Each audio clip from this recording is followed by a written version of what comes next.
Good morning and welcome to ABC in the Morning Live on ABC News GH. I am ABENA MANTE and I'm so grateful to you that this morning you have joined us here for us to have some very important and great conversations. It's going to be a beautiful day. Today is the 25th of November 2025. And it's a beautiful Tuesday morning. Nothing beats a Tuesday. You know that Tuesdays are bright, Tuesdays are beautiful, Tuesdays are everything you could think they would. And so, since today is Tuesday and is the day of my birth, I wish you a very special day. I don't only wish you well, I wish you more than well. I pray for you that everything that you're looking to achieve, you achieve them. Every single thing that you're looking to achieve, you achieve them. We have about 5 days to end November, and I'll tell you what I keep telling you every day. Continue to work hard at your goals. Continue to work hard towards all of your dreams and you will achieve them. Do not look at the time left and say that, well, it's over. I don't think it will work, and so let me throw away these goals and think about new ones for 2026. No, you wouldn't want to be thinking about the what ifs, and so to not think about the what ifs. How about you continued working at them and hoping and hoping and hoping? I'm one person who really is big on hope, is big on faith, because I believe that all of these things form the foundation for which we view life. When you're hopeful, you continue to view life in a very positive and optimistic manner. And so I want you to keep the optimism. Don't throw in the towel. Don't say that it is over for me. It's not over for you at all. It is not over for you at all. Maybe you are in a very unfortunate situation and you feel like you can never get out of that situation. No, you can actually get out of that situation. Don't be dejected and feel that is it for me. That isn't it for you. And so on this very beautiful Tuesday morning, I wish you well and I tell you that all things will work together for your good. We have conversations this morning. On our first story, we'll look at our education sector. Yesterday evening, you followed the news, you followed social media, you would realize the conversation has been about our education sector, particularly about Wesley Girls Senior High School. A citizen sued the school about religious discrimination, and yesterday in court, the Attorney General made some arguments, and it was in the favor of the school, considering the school's Methodist background. But many have raised concerns that if it is a public school, then we should not be talking religiosity. We'll look at that matter and better appreciate where all of this is going. There are so many chronicles of Muslims in our schools, in our second cycle institutions, especially complaining about not being able to practice their faith, about having to practice the Christian faith when they go to school. And this is where the conversation has reached. Now it's in court. And so we'll look at these conversations about religious discrimination and all. Yesterday, the High Court in Tamale ruled that there be a rerun of an election. A rerun of an election. Which election is that? The Pandai seat, parliamentary seat. At the moment, the MP is Honorable Nyindam. Now, court says that there be a rerun of the constituency seat. Honorable Nyindam says that he won by a large margin and so he's not afraid. The NDC says we are coming for the seat. If you took the seat clandestinely, we will also take the seat back from you. And so this is the latest in Parliament. And so does it look like there's going to be a change? Remember when NST Akumi of Akwetia died and there was a by-election, the NDC now won the seat, and so the NPP lost one seat. and effectively it made the NDC the absolute majority in parliament with 2/3 of parliament. Now it's on Tandai. If it happens that NDC wins, now they go beyond even the absolute majority and have one more seat in addition. So this will be 2/3 plus 1, and the NPP would have lost 1 seat.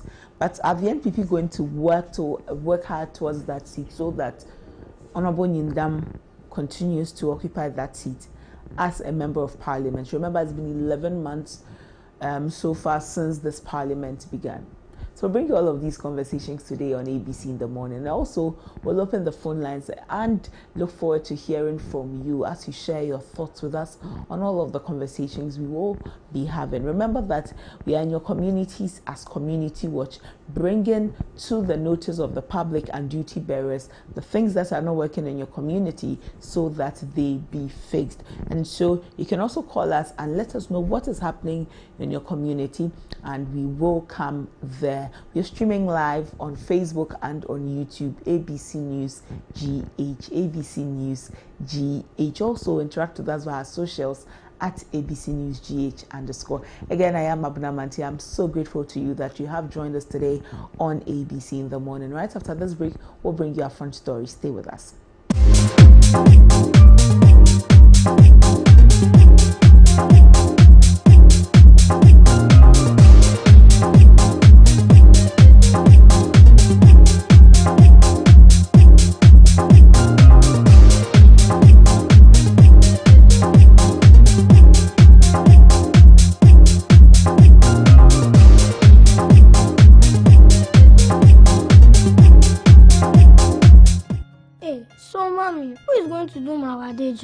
Oh, Kwame.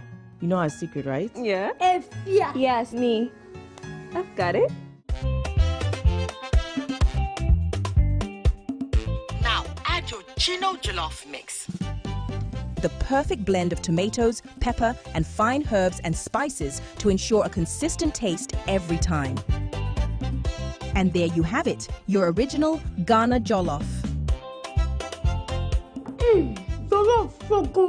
Jollof Soko, tasty nie.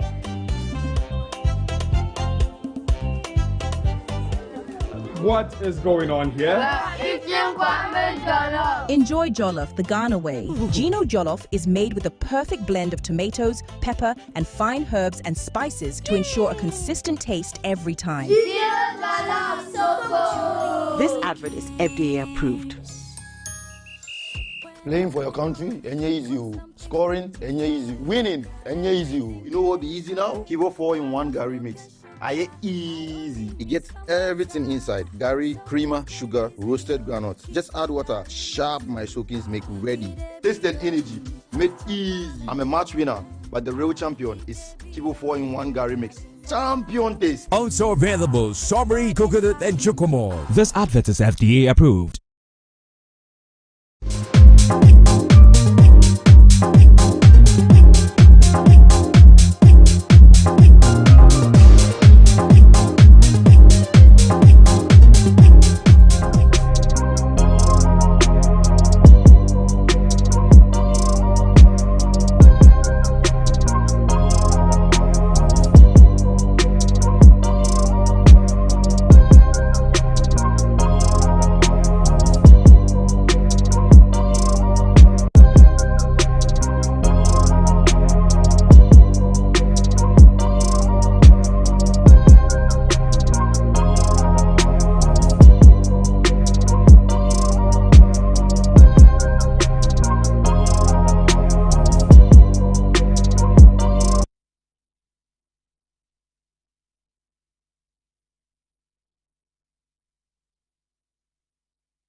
You're welcome back. You're still watching ABC News GH here, ABC in the morning here on ABC News GH. It's time for our front story where we take a look at the education sector. When we're looking at the Wesley Girls Senior High School, where the Attorney General says that Wesley Girls is at liberty.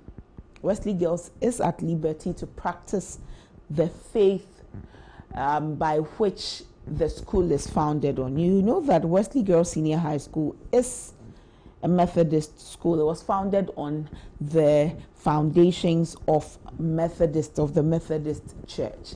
But over the years, Wesley Girls has always been in the news one way or the other, mostly because of the academic excellence that the school is touted with. But beyond the academic excellence, there's been issues about religious discrimination that old girls have brought up over the years. About 2 years ago, there was a girl who was not given the opportunity to practice her faith, in that it was time for Ramadan and she did not get the opportunity to do that, and it raised a lot of concerns. It raised the whole issue about Wesley girls once more when it comes to practicing of your faith in the school. Other girls have said that apart from the Methodist Church's doctrine, no other groupings are allowed in the school, and so it's just that and that alone. But someone took it a step further.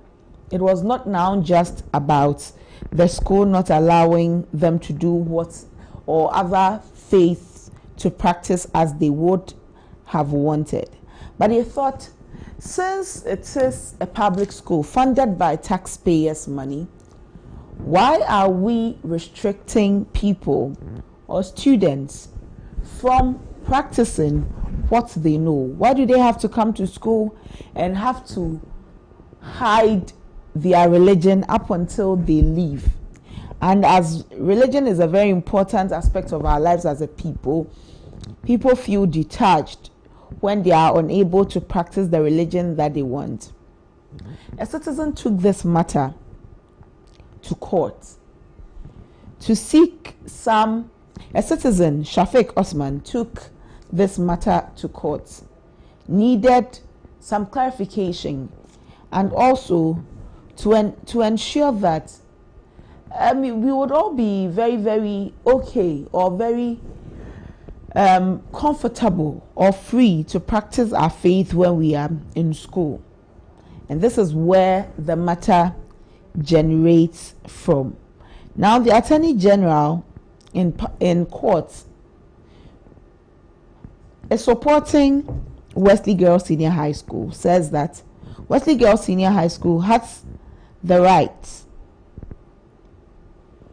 to insist on the practice of the Methodist faith in the school, as it is the foundations on which the school has been built. But really, is that the matter?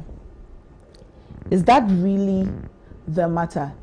If it is a school that we call a public school, and it is a public school that citizens fund, or the taxes of citizens fund, where are we now drawing that line? Where are we now drawing the line? Because when we are using the taxes of citizens to build a school or to run a school, we do not say that this is taxes from the Christian faith or this is taxes from the Islamic faith, and so use the taxes from the Christian faith to run Christian schools, use the taxes from the Islamic faith to run the schools. This is where the conversation has reached. And again, when you go on social media, there's been a lot of conversations, a lot of back and forth for those who agree with the Attorney General, for those who do not agree with the Attorney General. Well, let's have some conversations. Joining us on the line is Charles Aheto Chega. He is the former Director General of the Ghana Education Service. Good morning, sir, and thank you so much for your time.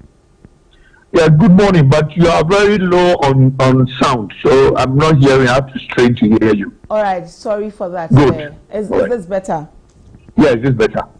Well, since you have headed the Ghana Education Service before, let me pick your first thoughts on this matter. Wesley Girls religious inclusion in the school and the position of the Attorney General on this matter? Well, thank you very much and good morning to your listeners. Unfortunately, I haven't heard the position of the Attorney General on this matter. All right. Sir, if you may, let me just inform you of the position of the Attorney General. Right. The Attorney General says that Wesley Girls has the right to uphold its Methodist character as a school and also to maintain its faith-based practices. And we know that the Wesley Girls Senior High School is founded on the Methodist faith. Yes, good. I suspected that would be the Attorney General's position, and my position is not very different from that. The situation between the government and the religious groups is a kind of a partnership which enables them to receive government assistance but doesn't undermine the principles for which the schools were opened, especially when you begin to look at the issues about faith.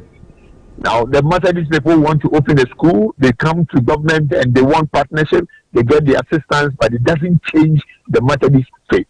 So if you ever want to attend a school with a religious inclination, then you are committed to appreciating the standards that they have set for themselves for the establishment of that school. And that is a non-negotiable issue. Okay. First of all, if they are taking assistance from the state, as we say it, Ghana is a secular state. Ghana is not along any religious lines where we say Ghana is a Christian country or a Muslim country or a traditional country. It is a secular state. And so for a school which is in a secular state, how does the school, rather, after taking assistance, still dictate how students must also uphold their religions in the school? I appreciate how you are struggling to put the point, but you see, the issue is that a secular state does not take away the rights of the citizens or take away government's effort to support every citizen in the country. We are all of different positions and of different faiths. If we come together to form something and we need support from government and government decides to give us, we are still very much Ghanaians. But we may be Methodists, we may be Islam, or we may be non-religious, but we are Ghanaians. So if the secular state that we live in says, I want to support you, although I may not want to say that I am Methodist, the state has a right to do so. So for me, that for me sounds like, let me put it this way, neither here nor there. So it is a secular state supporting the interests of its citizens. In any case, we know that when it comes to our education, discrimination is not one that must be seen within our education sector.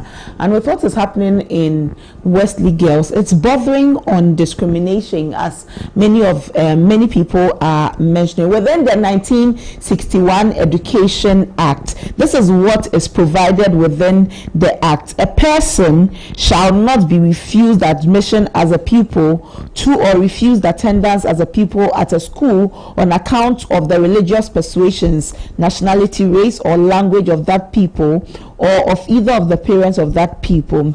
A test or an inquiry shall not be made of or concerning the religious beliefs of pupils or students prior to the admittance to a school or college, and a person attending or desirous of attending a school as a pupil shall not, if the parent objects, be required to attend or abstain from attending, whether in the institution or elsewhere. But when we talk about religion, our Education Act in 1961 says that you would attend the school regardless of your religion. And so if we understand or we appreciate that people of various religions can attend the school, why then can they not practice their faith in that given school?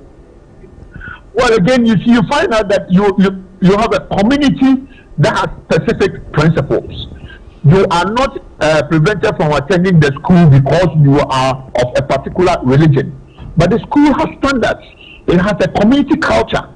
And when you enter there, you have said that you are given that giving off that right to go and become part of that community.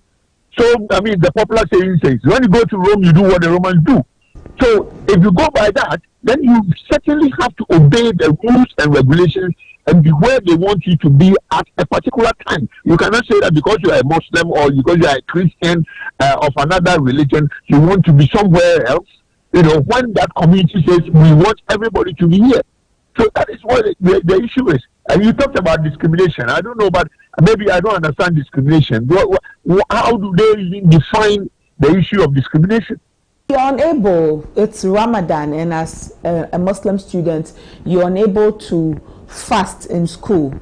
Isn't that discrimination because the school is not making provisions for you? I have not seen that anywhere in any school where you are unable to fast. These are students from past students who have raised concerns about this matter. These matters have been in the news about how there have been barriers that they have faced because what kind of barriers? Actually, but my problem is, I don't know where the barriers they define are, because I know that the practice in schools is that there is an arrangement for you to, if it's meals, there's an arrangement for you to be able to take your meals at the appropriate time.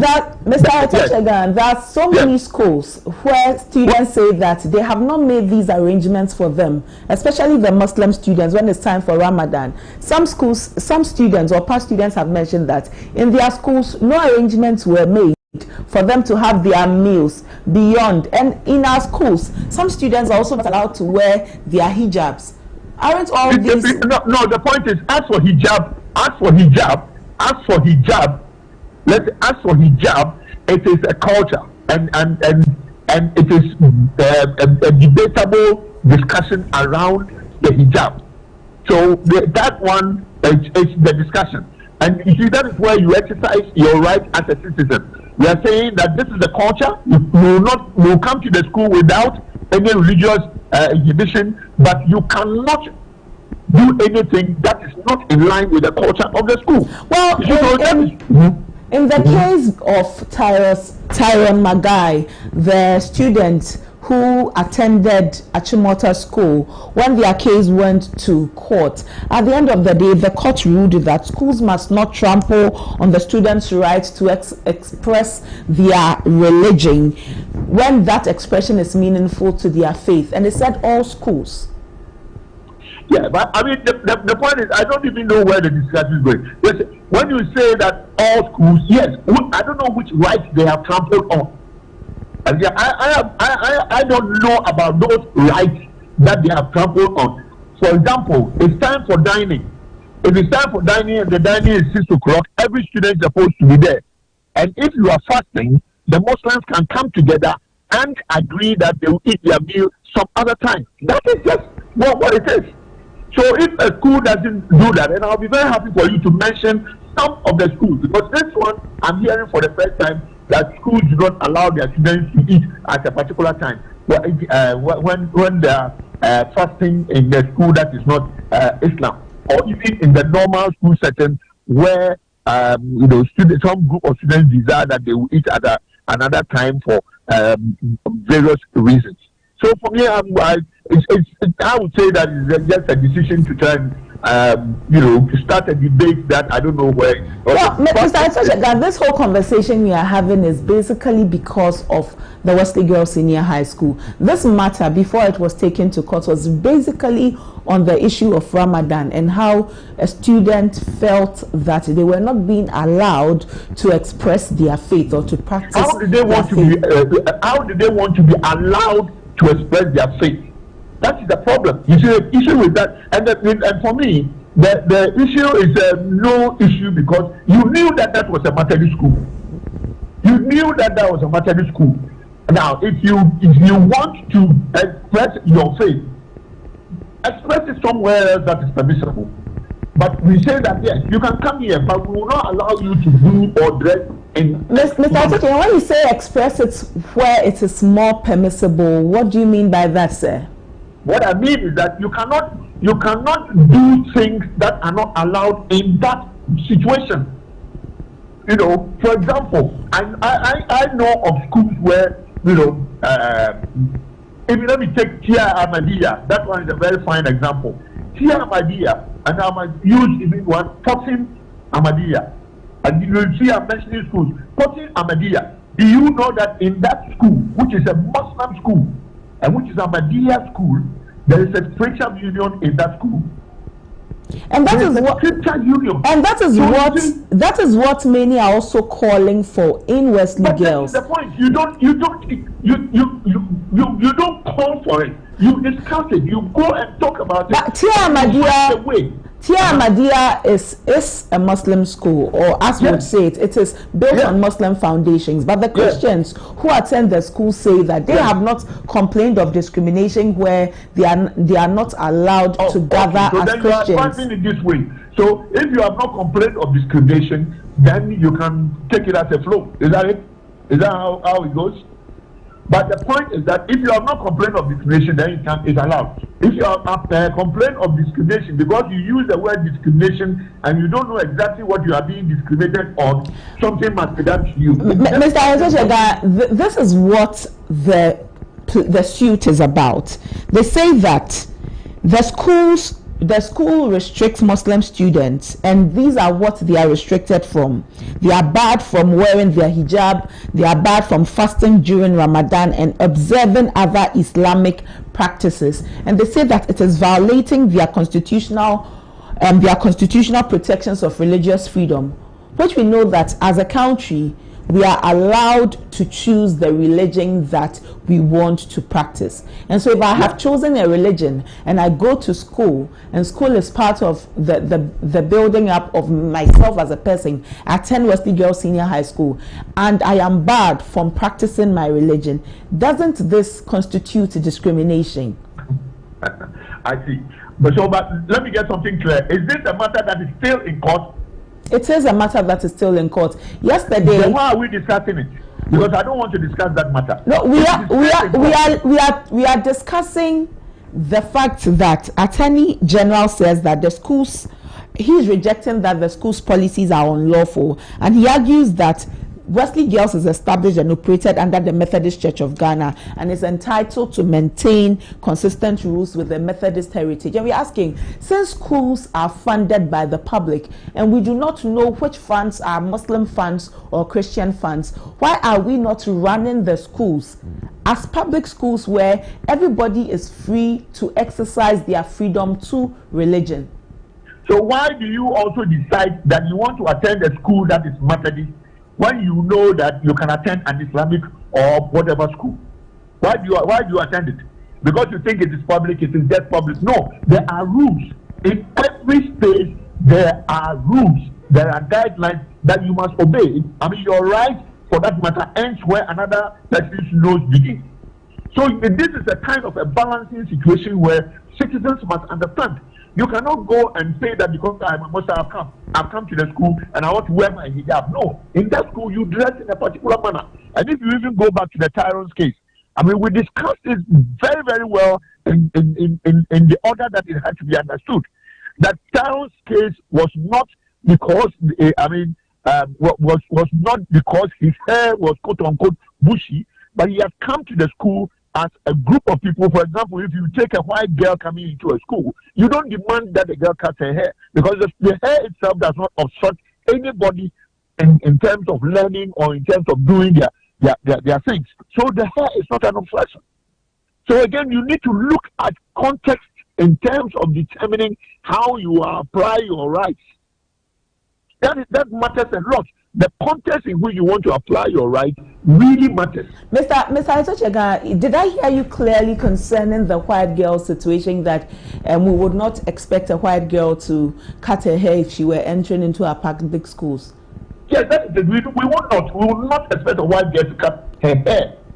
But you are entering a school, you don't cut your hair. But if we were juxtaposing it against, and I don't even want to go the hair tangent because I think it will throw us off, but if we are juxtaposing it against practicing your faith, if also I enter a school and I am of a certain faith, I am not expected to practice my faith because the school has rules. I thought in Ghana, because even with the hair, school has rules that students must cut their hair. What makes the white girl exempt from that then? Why would you even expect a white girl to cut their hair? Do you know the reason why schools say people should cut their hair? You have not even found out the reason. Nobody just got up and said, students should cut their hair, or people of African descent, because of the nature of their hair, they should cut it at a certain point in time. You have not asked for it. And you don't know why the girl is not cutting her hair or why the girl is not cutting her hair. You always have to understand the context in which the rule is even made. Mr. Shega,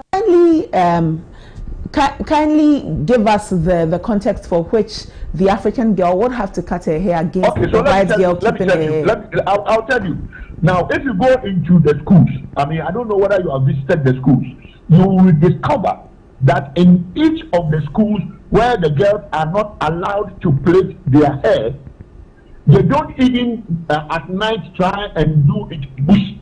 The moment your hair becomes bushy and has a tendency of obstructing another person from enjoying his rights of seeing the board in the classroom, your hair will go down. So if you go into our schools where the girls don't even plait their hair, you will see that they all have hairs which are very, I'll use the word normal. They have been cut and trimmed properly so that there is enough opportunity for others to see beyond that person's hair. But that is the principle. Okay, if she did not cut her hair, and I'm a woman, I do not think that we would keep our afros the whole day. We would also braid like the whites will braid. So what makes the white person more distinct to keep theirs over ours that we also have? And it's no fault of ours that our hair grows that way. Distinct in what form? Distinct in what form? Because if she's not cutting her hair, a white girl enters into a school that I also attend, and she's not cutting her hair, she's allowed to braid, she's allowed to keep her hair. No, you are not allowed to braid. You are not allowed to braid. But she can keep it. You are not allowed to braid. So your hair is down. It's just completely down. It's down. So I asked about the white girl. She would be able to hold it and keep it as long as she wants. Yes, can you hold your hair? Yes, we can. Hold your hair. If you want to hold your hair, hold your hair.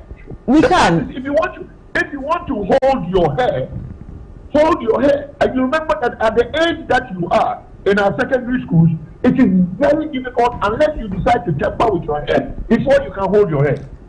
We will not allow you to put chemical in your hair and come to school.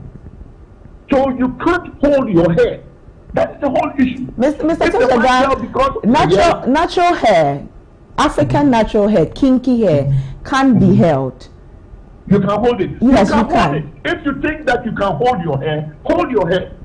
Because I don't think that anybody will prevent you to hold your hair in any school. Because we know the kind of people we are dealing with, and we know the kind of people who are in there. So if you want to hold it, hold it. So with the issue of the hair, the whole issue is about the holding, is it? If you can hold your hair, hold it and let's see. The whole issue is about the bushy. It is not about the holding. It is about the bushy. But is it the African girl's fault that her hair grows out that way? Fault. Is it somebody's fault that they encounter situations for which they have to abuse other people's rights? Maybe sometimes it is not their fault, but it is a standard. And at that age, you are not of an age where you can do certain things. There is everything that is good. When you are a child, you behave like a child, not an adult. That is the whole thing. There are principles that go with all of those rules. So it is not like you just get up and do anything. No. And you will see that there are some schools who say, fine, you can even braid your hair, but you must braid it in a certain style. So for everything, there are rules. And if you can't follow the rules, then keep your hair the way it is. So let me come back to the issue about religiosity in schools. If we are going to go the tangent where when you go to Rome, do what Romans do, then will it mean that now, as the Christians in T.I. Ahmadiyya or any of the Ahmadiyya schools will now have to attend the schools that their churches have, their churches run, so as to speak? And so if I'm a Methodist, I should attend Wesley Girls Senior High School. I'm a Church of Pentecost member, I should attend Pentecost Senior High School. I'm a Catholic, I should attend St. Rose's Senior High School. And is that how we want our education to be like? Now, some people have debated that is how we want it to be like. But the national rule says that you can attend every school. Every school that is not private, you can attend a school funded with government resources, you can attend it. But we are saying that in that school, there are rules and regulations, standards of behavior. So you conform to the standards of behavior. That is all. But the issue about religiosity or attending a certain faith or being a part of a certain faith, Mr. Etochega, will we just call it behavior? We know how much faith means to people. What is so, for example, let me give you an example. Yeah. Now, in this school, there are 3 types of in this country. There are, I think, 3 or 2 types of schools. There are non-denominational and there are denominational schools. So the denominational schools is what we are talking about. So Wesley Girls is a denominational school. So it has its rules. Now, they can build a chapel, they can do all of those things. Now, when you go to the non-denominational schools that are in the public domain, there is no church, there is no mosque, there is nothing like a place to worship apart from the assembly hall. Because the government says that it is purely non-denominational. Now, so it means that if you are a person or group of people of a particular denomination, you make arrangements to find space to worship. Because the school probably would have a worship day. And that one will be a period when every student, regardless of where you come from, you are in that space and there is a talk that is given. It could be Muslim, it could be Christianity, it could be Islam, it could be anything. So it is non-denominational. Now, so when you go to a denominational school, Wesley Girls can decide to build a chapel. And they build a chapel. In their space, they have no place to build a mosque. Now, so are you saying that because there is no mosque, your rights have been denied? No, you can worship. Asking for a mosque, Mr. Etochega. What? They for the Muslims in Wesley Girls, they are not even asking for a place. They are not asking for a mosque. They are asking for the freedom to be able to worship. But the freedom is there. The point is that you can pray. You just identify the space you want to pray in, and if you are doing good prayers, you can pray. I mean, what is the problem?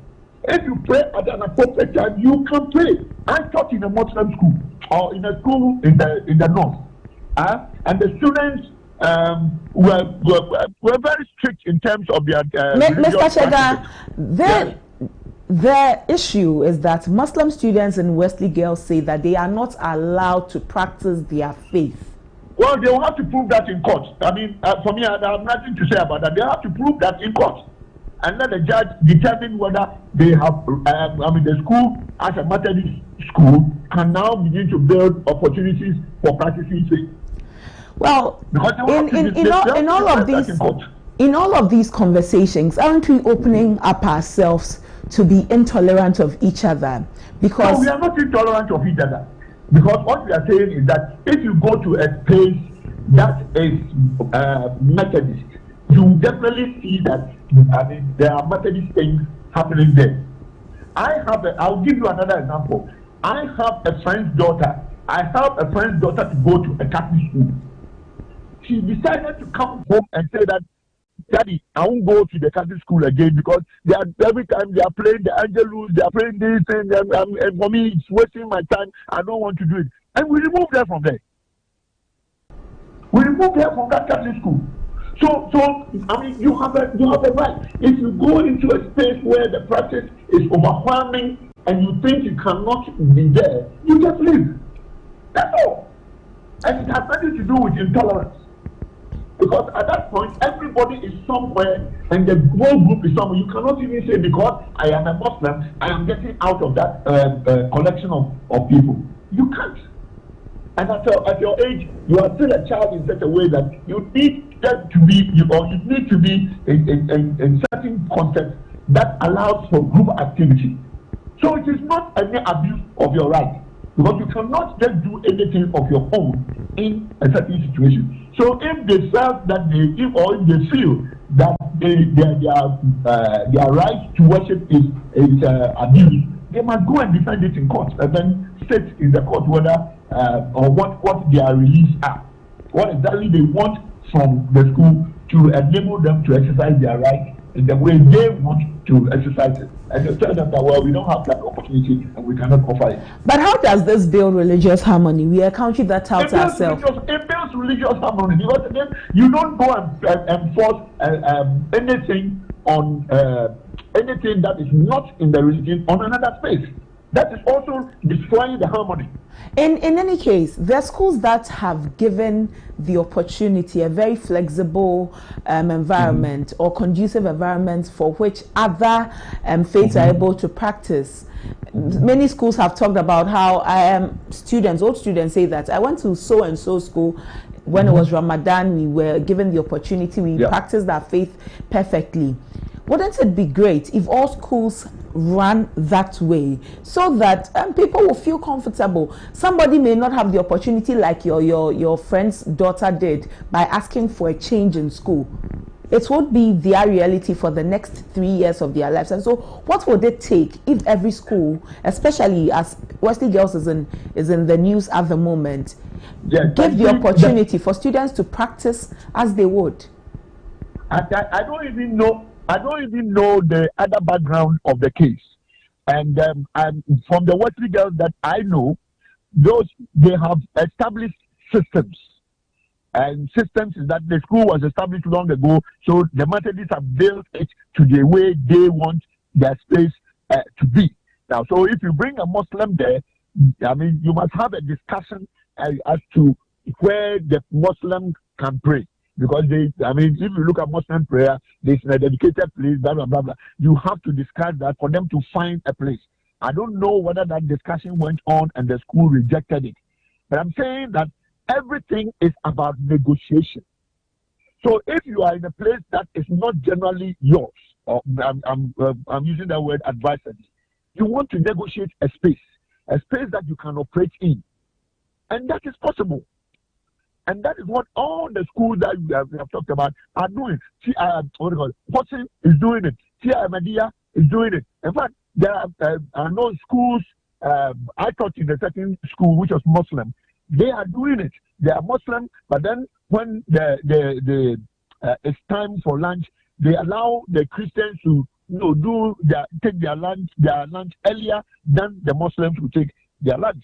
So those are the kinds of arrangements that schools make to ensure. And that is the beauty of our religious cohesion. And this is what Shafiq Osman, who took the matter to court, is also seeking to have. He and the other Muslims who have gone through the Wesley Girls education system would want to see replicated in Wesley Girls School to ensure that students are not denied. Talking about it. The point is that is something they would tell. Did they discuss it or they just want to take it on their own and do this? You need to, it's important, order is important. If you need to ask for space to do something, you do it. You tell them that we need a space where we can pray. You will get it. So, I don't know, that there are lots of gaps in this whole thing, and it looks like we are not finding it. We just don't say it is their right, their right. No, how would it be their right? And their right is that they must worship in a mosque. Is there a mosque in the school? No. So now, the school should build a mosque? No, they won't, because it's a Methodist school. Their right is not that they worship in a mosque. Their right is that they be able to freely practice their Muslim faith. But what is the meaning of freely? Then it's time for Ramadan. I should be able to fast in the school. The school should not hold me. Nobody is preventing you from fasting in the school. That's the point, you see. So we need to, if there are issues, we need to discuss those issues amicably and ensure that the order exists. For me, I don't know what is this court matter thing, but I think that there's a need for us to find other ways by which we can discuss the things that matter. So you think that this matter shouldn't have gone to court? For me, I would not. If I was a judge, I would have told them to go for arbitration and discuss those matters at arbitration. You don't need it in the court. It is too contentious to begin to discuss it in a court. That's my view. We can discuss it amicably and look for spaces because there are other people who are doing the same thing. We learn from each other. So that's what I think. That's what we can do, and not we have usually now start to go to court, and then people are searching the argument and saying all manner of things to make deepen the confusion and all of that. You go for arbitration, you discuss the issues, and you take a decision. That is it. Because it can happen. I don't even know that that freedom is another, but the rules will be maintained. If you have to go to 6 o'clock church, you will go. Well, Mr. Etochega, thank you so much for your time this morning. Thank you very much too. Charles Etochega is the former Director General for the Ghana Education Service. That's all for Front Story this morning on ABC in the Morning. We'll take a break and return with more on the show. Stay with us.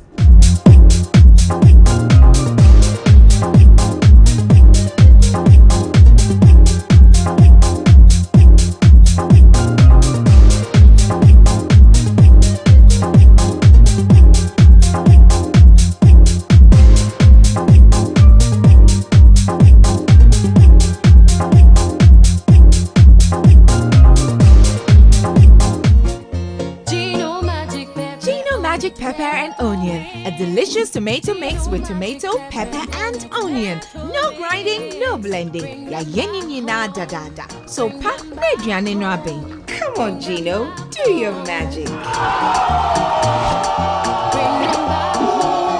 And papa no kunu abe fi.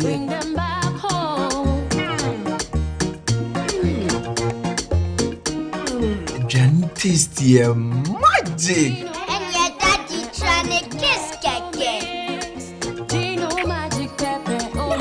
Gino Magic Pepper and Onion. The magic that brings them home. This advert is FDA approved. Playing for your country, easy. Scoring, easy. Winning, easy. You know what be easy now? Kivo 4-in-1 Gary mix. Easy. It gets everything inside. Gary, creamer, sugar, roasted granules. Just add water. Sharp my soakings make ready. Taste and energy. Made easy. I'm a match winner, but the real champion is Kivo 4-in-1 Gary mix. Champion taste. Also available strawberry, coconut and chocomore. This advert is FDA approved. Imagine a sport without rules, a game without passion, an arena without chance. What drives the champions? What fuels the rivalry? What separates the winners from the rest in the world of sports? On the show, we shall start by interrogating your athletes of matters with expert insight, former renowned medical professionals, providing you with actionable advice and cutting-edge knowledge to prevent injuries and optimize performance. They will connect you to the talking points where we'll bring you the big names, the famous faces, and leading voices on our radar in the world of sports for a lively conversation and diverse perspective. Eugene Soti, your chief data guy on the talking points.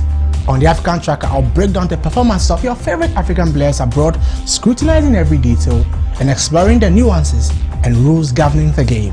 Meet us in your area for Area Take as we plug into sports perspective and hear your thoughts on every play of the game. On Ghana Focus, we shall spotlight our domestic leagues and heroes of other sporting disciplines. I'm James Makion, your go-to expert for everything local. I'll review the fixtures from the locker room to the pitch and from the management to the fans. I've got you covered. Oh la la! Don't miss out on the double excitement. It's a fun pack, pulsating and complete wrap of everything in sports, from boxing to football, tennis, NBA and more. Sports World on ABC with Victor and the team as every Wednesday from 7 to 8 p.m. Sports World on ABC. Sports beyond borders.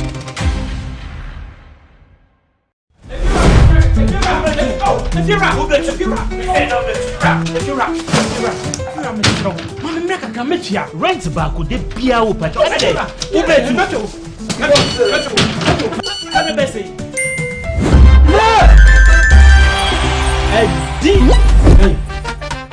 Come on, come see you.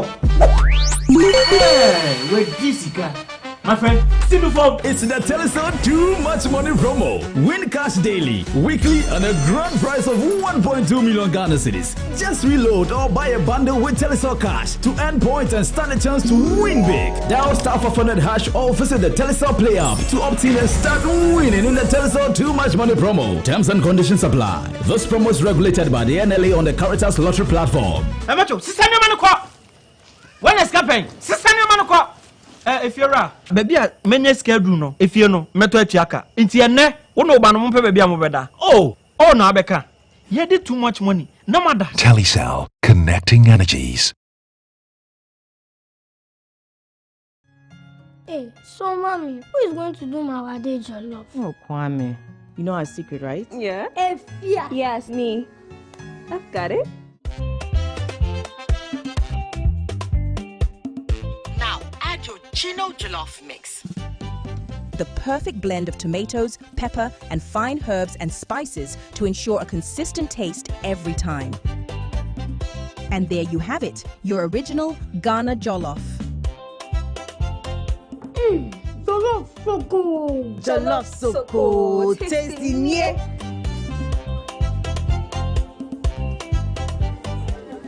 What is going on here? Enjoy jollof the Ghana way. Gino jollof is made with the perfect blend of tomatoes, pepper, and fine herbs and spices to ensure a consistent taste every time. This advert is FDA approved.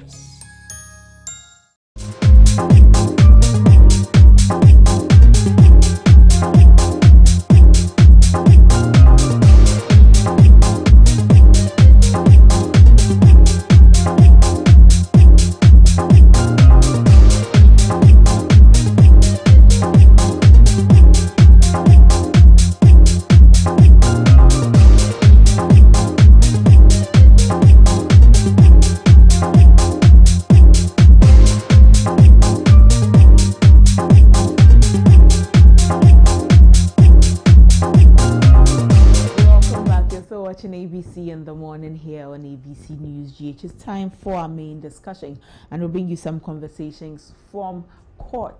Court has ordered a rerun of the Pandai parliamentary seat, but the NPP has also appealed. They are seeking a stay of execution 11 months into this 9th parliament, and it looks like there will be a rerun. It's either the current MP will maintain his seat or the NDC will occupy that seat. Very, very interesting. Yesterday by mid-morning, it was all over the news. The conversations were rife about it. Everybody was looking at Bandai. 11 months. Why is the NDC still following the seats? Many were asking. You have 2/3 majority. Why do you still want the seat? What is the message you want to send out so strongly that you have to run after a seat that at the moment you do not need, as some say? But the NDC say that because of the principle of it, they will be going after the seat. Well, in any case, the NPP have appealed. They are seeking a stay of execution. Why? Why are they seeking a stay of execution? We'd like to find out all of these. Some say that it could be fishy. But why are you saying it is fishy? No matter went to court. Why does it feel fishy or smell fishy? These are the conversations all around it. They say that the New Patriotic Party, the NPP, they say that they anticipated that the judge was going to rule against them. This is what NPP is saying. They anticipated that the judge was going to rule against them by annulling the parliamentary results. And so they had already prepared their appeal and stay of execution to file immediately, which they did. Well, let's bring you some conversation. Mahdi Jibril is the Deputy Director of Elections for the NDC. Let's have some conversations with him. Hello, Mahdi. Good morning, and thank you for your time. You're welcome. Mahdi, 2/3 majority in Parliament. Why are you still going after the NPP? What's the problem? Let me say good morning to your viewers. We filed for 276 parliamentary candidates for the 2024 elections. The assumption then was that we were to win the 276. And so that would have been more than 2/3 of the majority. So if we have 2/3 majority, it means that we have some numbers more to take. So when there's opportunity for you to exhibit the democratic belief, I don't think that you should ignore it. And you should just go for it for the sake of the constituencies that your members and your visions, you want to explore your visions in those constituencies. That's why we are going for these elections, any election that will come on our way before 2028 elections. Yes, Honorable Nyindam, the MP at the moment, Fort Pandai, has been in Parliament for about 11 months now. I believe that, or many believe that, the people of Pandai have become acclimatized to the NP. They know who their MP is. They've been working with him. Why, like some will say, why do you want to destabilize what they know at the moment? And it means that we have forgotten about the president. I think North, the MP was there for more than 2 years, isn't it? Right. Yes.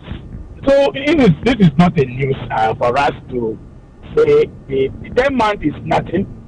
When it comes to parliamentary elections, it can even go, the case can go more than a year. That doesn't mean that if somebody is in parliament for a year or two, you can't change it if the rule goes against him. So I don't think it's an issue at all. Well, the NPP has also filed a stay of execution. They are appealing this.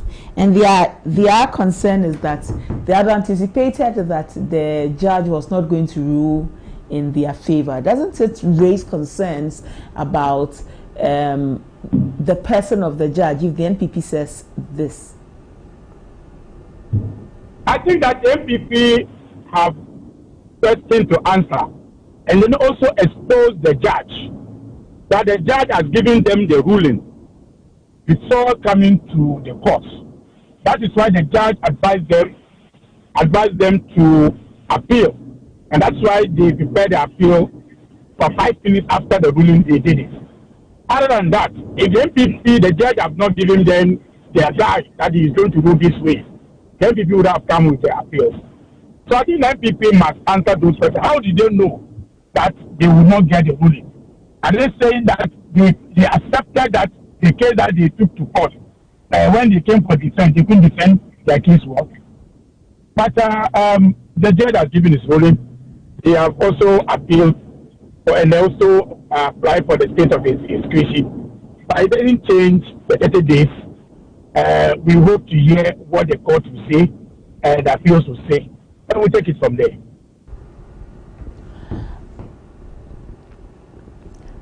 Madi, when you look at this constituency, the Pandai constituency, the issues were with 41 polling stations. Is that so? Yes, NDC went to court beginning with 42 polling station. But in the course of the case, the NPP also filed of a case of a bad faith, where they went into the remaining 11 polling stations to bring out clean sheets of similar issues. That was on the 41. Okay? But they couldn't defend their bad faith case well. So then the court says that if you are saying in the other polling station that somebody said that there's nothing there, but I also saw something there which is similar to this one, it means the entire election is fraud. That is why it came to this point. So they're 41 yet, but in court, in cases certain things that this happened. Let me give you an example. In the 2013 petition, presidential petition, the MPP went to court with just over 320 pink sheets. Just 320 pink sheets. But in the course of the case, the MPP pink sheet went up to 1,350. Okay? Because evidence that they started pushing now started bringing other issues. So it's not a new thing. So when I hear my colleagues, MPP are saying we went to 41 and then the court ruled over on all, then you ask yourself that, well, how did the case went in the court? If you understand the process, where even the MPP lawyer also now applied for bad faith in the case that they also have some clean sheet that shows that what the 41 has, they also have the same thing, they will understand the case very well.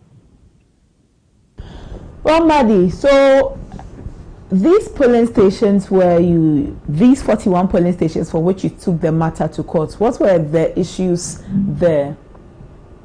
There are irregularities where numbers were more than the numbers voted in the polling station, things that were done illegal, things had happened.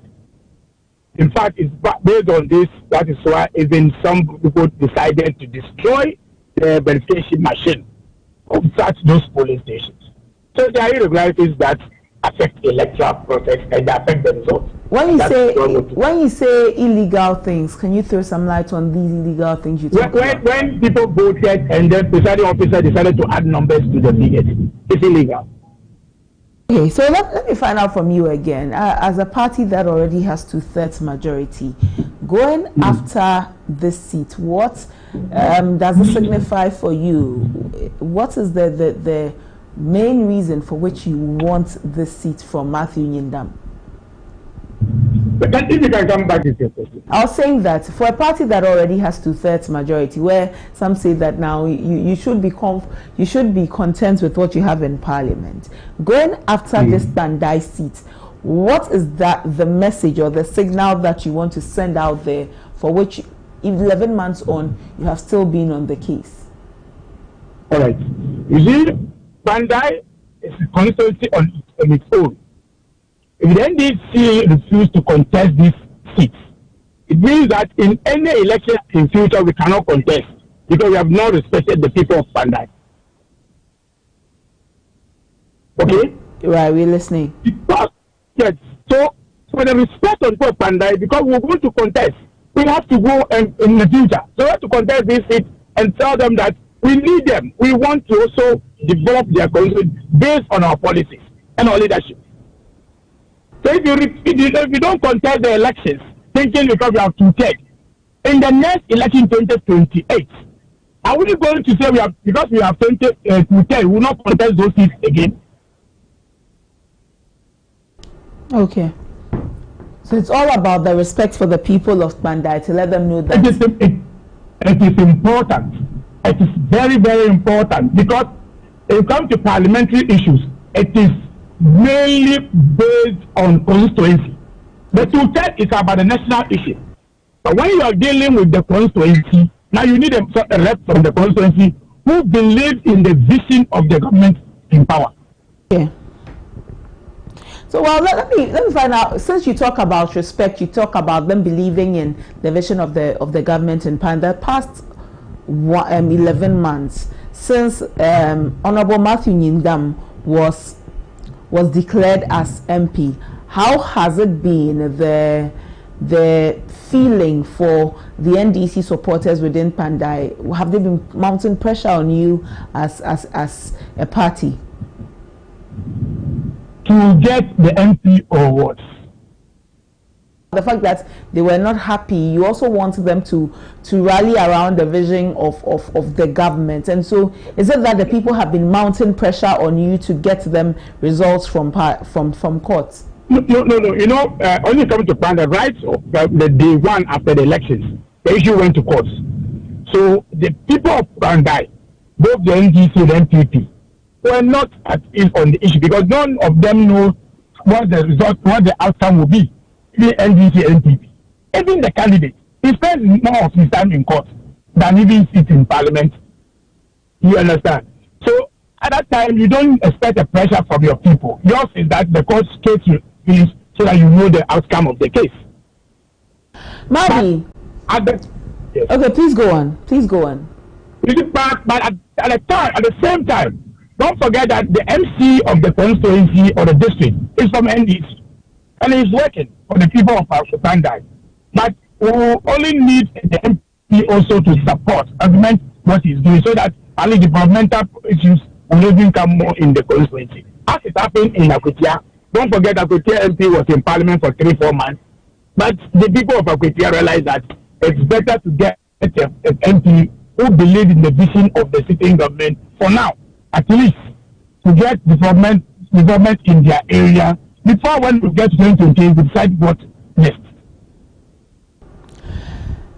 If the rerun really happens, it says that within the next 30 days, we know that the NPP is also appealing. In the chance that it happens that the rerun must come on, what are the chances of the NDC within Pandai that you would take the seat away from the NPP? The elections, if you look at it on paper, it's going to be a 50-50 elections, chances for the both parties. But we believe that the people of Pandai have been listening to the voices of the NPP communicators who swear every and every that even this project of Akon that we are trying to support the people, the youth in Pandai, in other areas, they will export chemicals to kill those animals.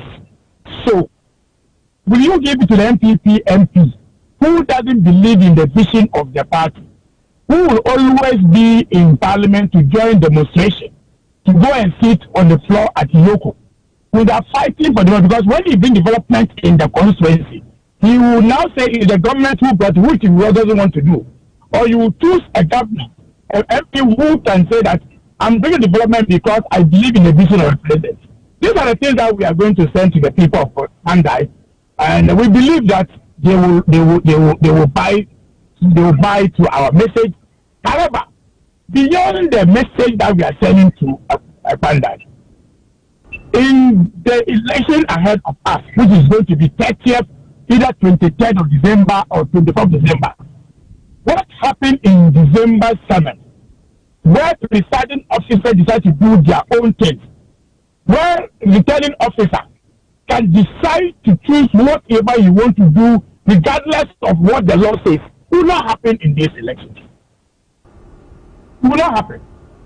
So when that is not happening, at least it is going to give us the result of the presidential elections, where John Mahama won the constituency presidential elections. So we'll vote upon that one for the 23 on the 30th and 30 days from today.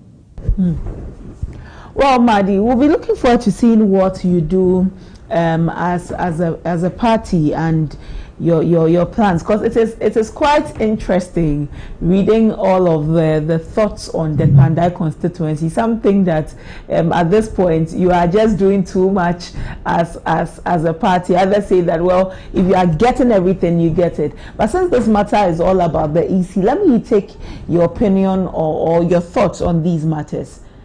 A staff of EC has petitioned President John Dramani Mahama for the removal of the chair, Jean Mensah. How do you receive this? You see, when I heard it, I didn't believe it initially. But since you have asked me, and I believe in your station, I believe it's a credible information. And I'm happy. If once you have asked me, and once I believe that it's a credible information, I believe if I've gotten this information earlier, I would have worn my white dresses this morning. I will wear my white dress to debate, not debating because a removal is happening, but debate because of all this while. Our opponents keep saying that the NDC are preparing people to petition remove the Mensah. The NDC are petitioning people to remove the Mensah. But today, couldn't hear that it is the electoral commissioner staff who have done that. So this is joy to me.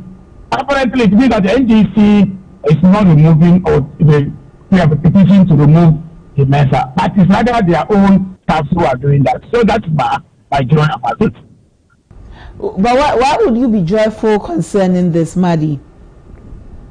Because in the Sharat issue, when the staff petitioned the removal of Sharat, When we spoke about it, the MPP told us to shut up because these are the office affairs. Why are we talking about it?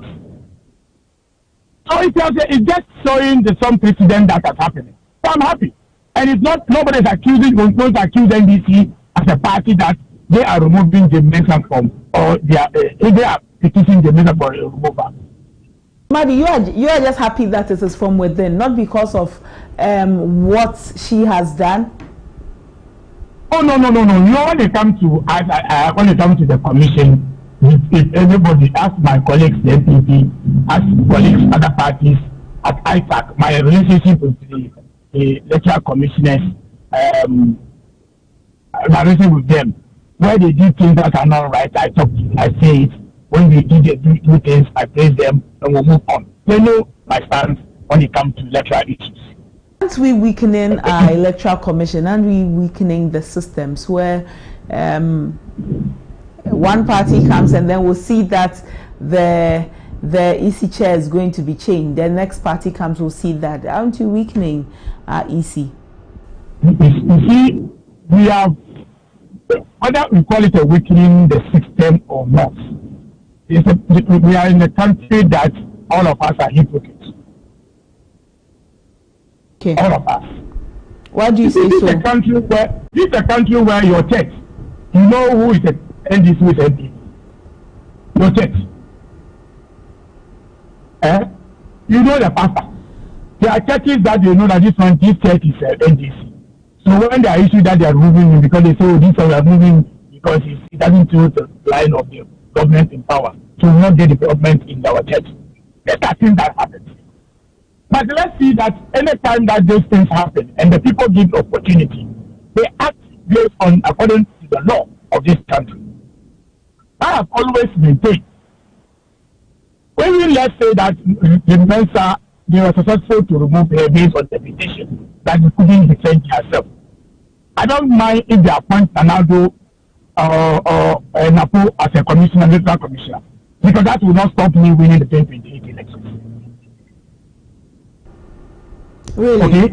Okay. No. Because I always prefer to get a bad referee to appreciate a match. For me to set up my offside trap very well, than rely on the referee that I think that he will help me for someone to score a counter against me. Okay. Yes. So me, I don't see what is good. But you see, it is all about how we protect our institutions. Okay? It's all about how we protect our institutions. I mean, today, we are talking about Panda issue. Okay? We already have gotten to this point. If the returning officer has taken his time to listen to the issues of NDC on the 41 polling station issues and the resolve at the collection center without problem, we already have gotten to this point. So to this point. And all of this should be placed at the doorstep of the EC. It is also because they acted similar. They acted same. If you remember, in the 2024 elections, collation centers were moved from their original collation center to Accra. And we question about that, when that decision they took is a bad precedent. You understand? Listening to you. For me, we are all learning from all this process. We are all learning. A country that we are solving problems in our electoral process, where trust is difficult, trust is something that we have challenged with the trust issues. So when you have opportunity to serve an institution of a state, where law governs you to act, please do that one and take your glory. It doesn't matter where it falls. For me, that's why I see it. But we have always behaved and we act, and the perceptions and everything falls into those areas, and it becomes a problem for all of us. It's a problem for all of that. Nobody would have raised an issue with a commission. We have elections that when we challenge the electoral commission that somebody transfer a voter without the person concerned, the commission defended them. Instead for you to give the person out and prosecute the person, you defended the person. So will I say the person or will I say you? You remember, I had a conversation with you on the Blekmanov issue. When the Electoral Commission went to the Edin Parliament to tell the whole world that they have collected the result of Blekmanov, remaining 3, but it is NDC that is preventing the police to give them security to go and collect.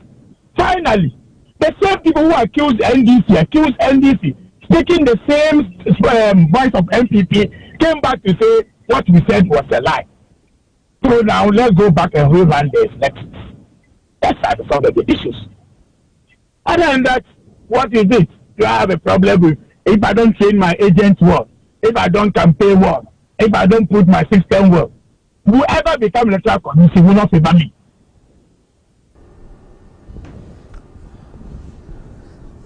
So, Madi, if it happens that this petition that this gentleman has filed against Jean Mensah and her deputy, he cites 12 counts of stated misbehavior. It goes through all of the processes, and Jean Mensah is removed as from her position as EC. This will not be something that the NDC will be happy about. Okay, because I don't even know the person who is coming. What the person will bring on board. Okay. I don't know. We have our local party that is the devil you know is better than the angel you don't know. Aren't we saying that? But Madi, if you would recall, some persons within the NDC mentioned that Jean Mensah's time was coming and very soon her time would be up. And so when some people believe that NDC is excited about this petition, or even some go the extent of saying that NDC is the shadow behind the gentleman filing this petition, aren't they right to say that? On the lighter note, maybe the mental time is out for a promotion. Maybe that's what they are talking about. On the lighter. What you are talking about as the NDC? The issue of the NDC saying, I am yet to see a letterhead of NDC of a statement that the NDC is going to Mensah. I need to see that one. Individuals have their right to say what they want to say. Individuals have the right to say whatever they want to say.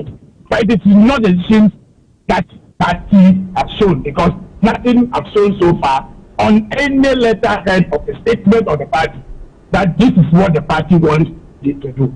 It is not on our statement. Madi, granted. But if individuals have the right to say or have the right to share their opinions on matters like this, wouldn't individuals be rehashing or beating a drum that has already been beaten, and so they are only just saying what has always been in the minds of the party as a whole? I agree with you, but it's not every drum that you beat that people dance or on it. Drum. If some better placed persons within the party, or even your grassroots, and you're a party that are very intent on grassroots, your grassroots keep talking about Jean Mensah's time is up, their time is up. Aren't they literally just echoing what the top hierarchy of the party wants? And I'm saying that they have said it, but it all depends on how the leadership will explain issues to them. And that's why I'm saying that of all the things that you have said, it is not any of these grassroots members of NDC members who have petitioned the Electoral Commission. Okay. And so, Madi, can you also say that? And this is not the first time, like I said. This is not the first time. Charlotte's time, there were those kind of issues, this drum beating and those things. But finally, the people who petitioned Electoral Commission were the same staff of Electoral Commission. So it settled the issue. That we are saying MPP. Personally, it's not MPP, but it is a staff that have petitioned. I think that our colleagues and everybody should also consider this one, that unless that they think that the staff of the Electoral Commission then are more human beings than the staff of the Electoral Commission now, that if they now are doing it, then we'll just go and buy paint them NDC colors to become NDC members. All right, Madi, thank you. But what should we be expecting from you in the next 30 days as the court has already given its ruling? What is the NDC going to be doing within Pandai for your candidate? I'm sure you'll be surprised if I tell you that I'm on my way to Pandai. Madi, it's not even been 24 hours since the court gave its ruling. I can tell you that yesterday after the ruling, while the MPP were filing their appeals, our regional executives have moved from Tamale to Pandai. Madi, tell us what that seat will mean for you. It means a lot. It means that the NDC rep in Pandai now, the rep in Pandai now will be the NDC member who will push the agenda, the vision of the party in Pandai. You say that. Okay, but you said that this election could be 50-50, and so it means that it could go either ways. It could tip to NPP. The seat could still stay with the NPP, and so why put in so much energies when the person in parliament could retain the seat? Did you watch Manchester and Everton yesterday? No, I didn't. I understand. You see, once games are critical, you put everything in it to go and take it. So when Everton realized that they have a red-carded player, you saw how they even changed their game to even score the first goal. If the games are interested to approach, if the approach is different, the one that you are sure of winning. And at this point, the one that you are sure of is the NDC candidate. Oh, I'll be surprised if the people of Pandai give us 20%. I'll be surprised. So I think you are going to use the same strategy you used for Akwetia, where you tell the people to vote for the NP whose party is in power. I like the way you are doing this, but I'm not taking my breakfast based on the questions. But we will approach Pandai underway.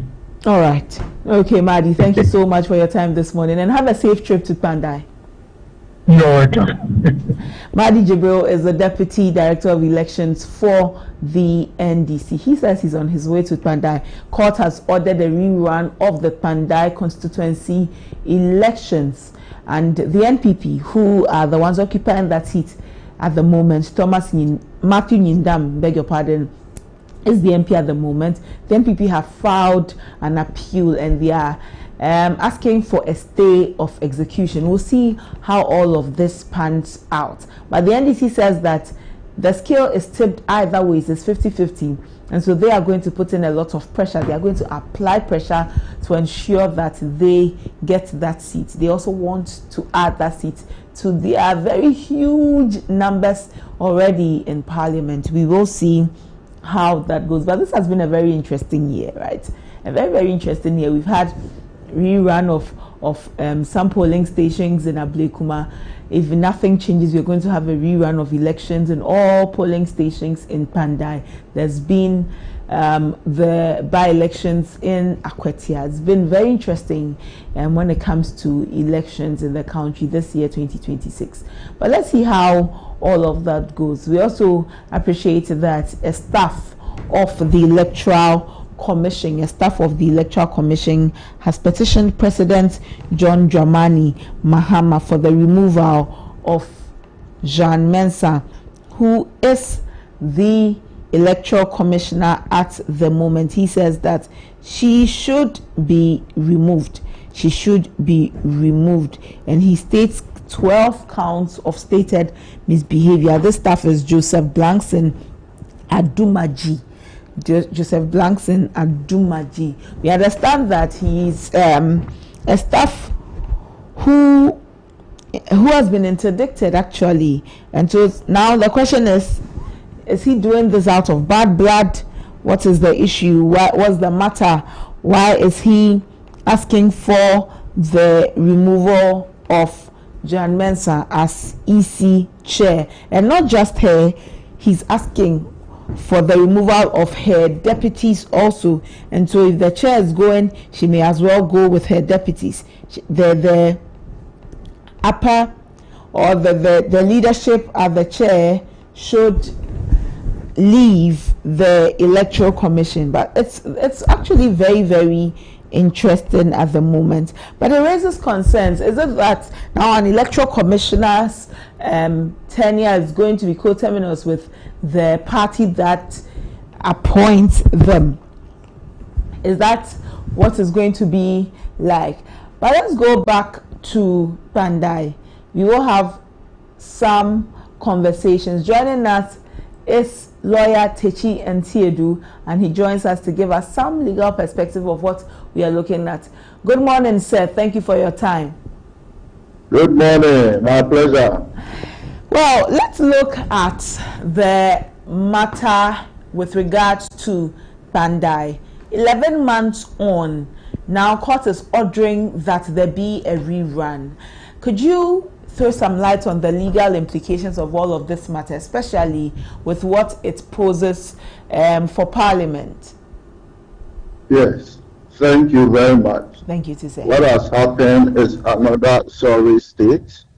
I have long said that we need to adopt a more expedited process for dealing with parliamentary election disputes, just as we do for the presidential election disputes, because you cannot have somebody serving almost a year only to be declared unfit to be a member of parliament. Then what becomes of decisions taking, what becomes of benefits derived, and a whole lot. I think elections should be treated as one of the topmost priorities of the state. Without them, our democracy can't feel award. So if presidential election petitions can take, let's say, 3 months or 4 months to be resolved, which may, have to deal with all the 276 constituencies, then it shouldn't take even more than 2 weeks. 2 weeks to resolve parliamentary election disputes, and then we treat it as any other ordinary dispute. How can we do that to ourselves?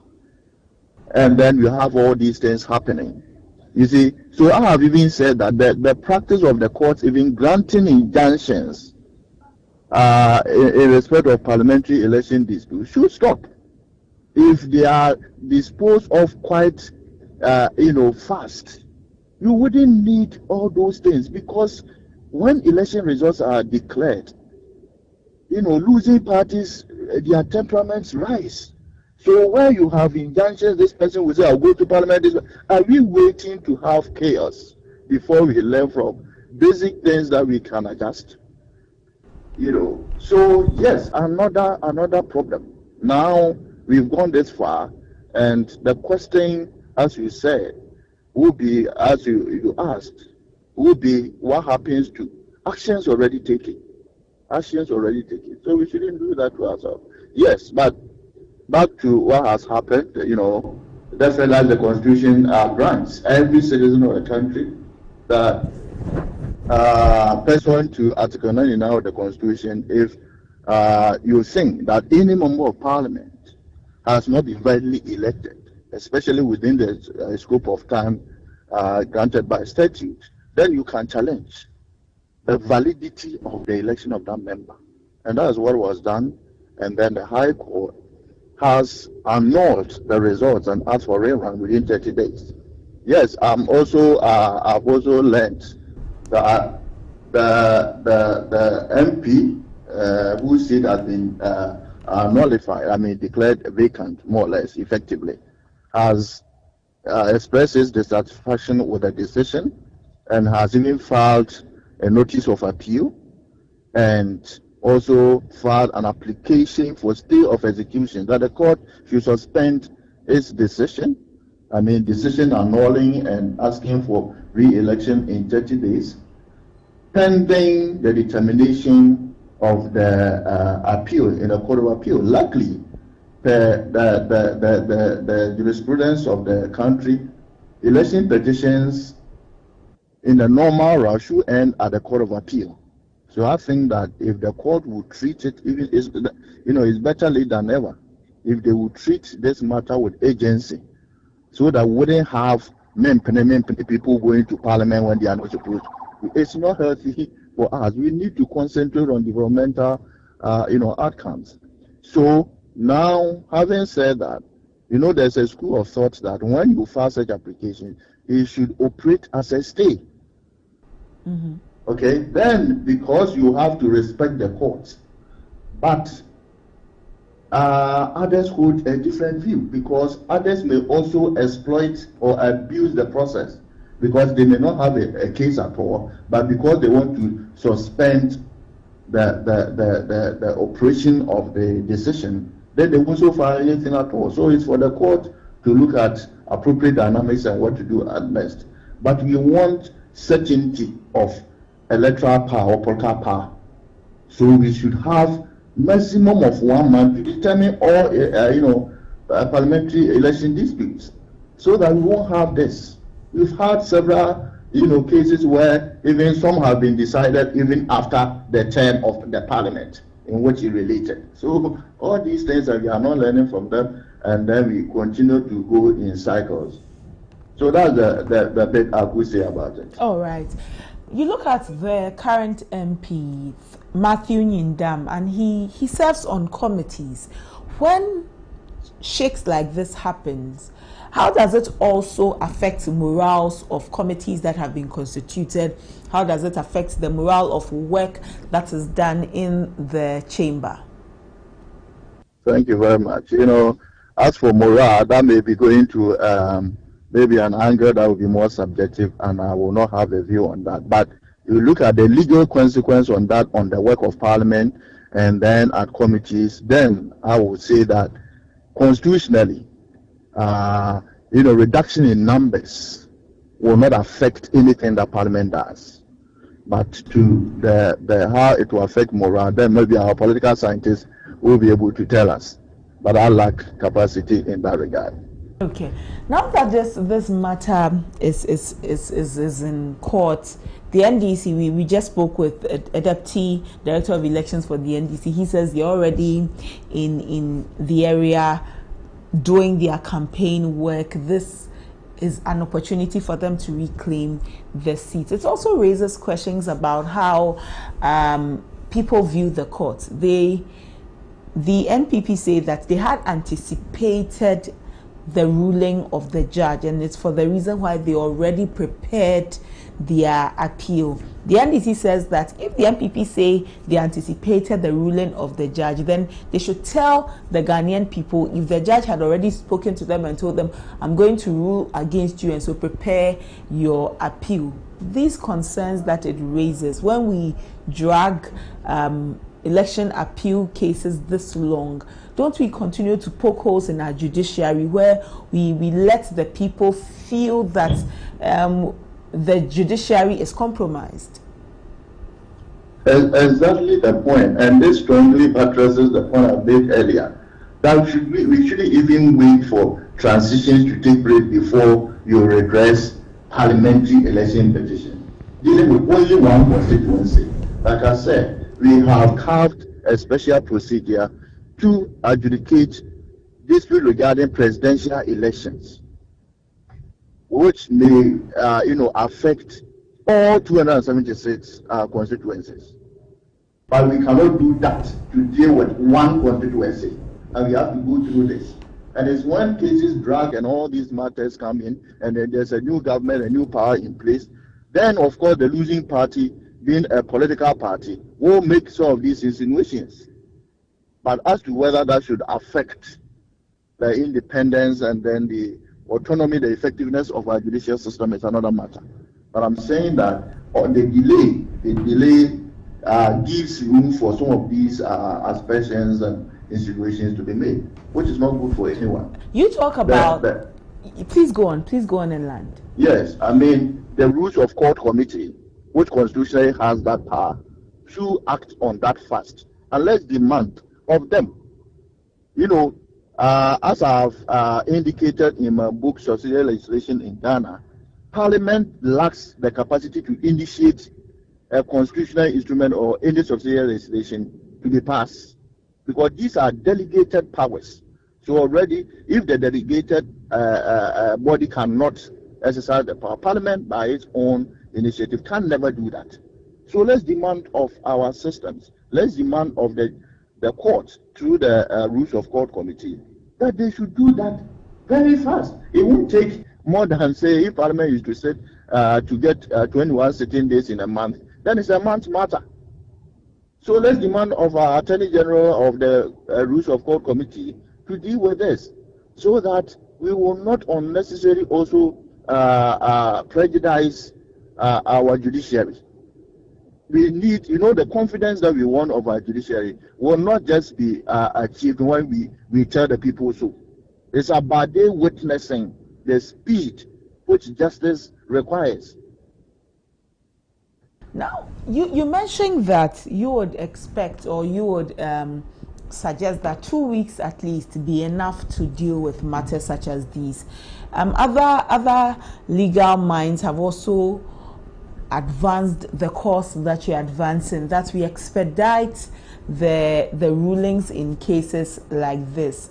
And so what would be, beyond the 2 weeks, what would be the framework that you would expect to see and be used to deal with matters like this? We know how parliamentary elections are very heated. It brings out the best and the worst of constituents. We see what happened in Ablekuma North constituency.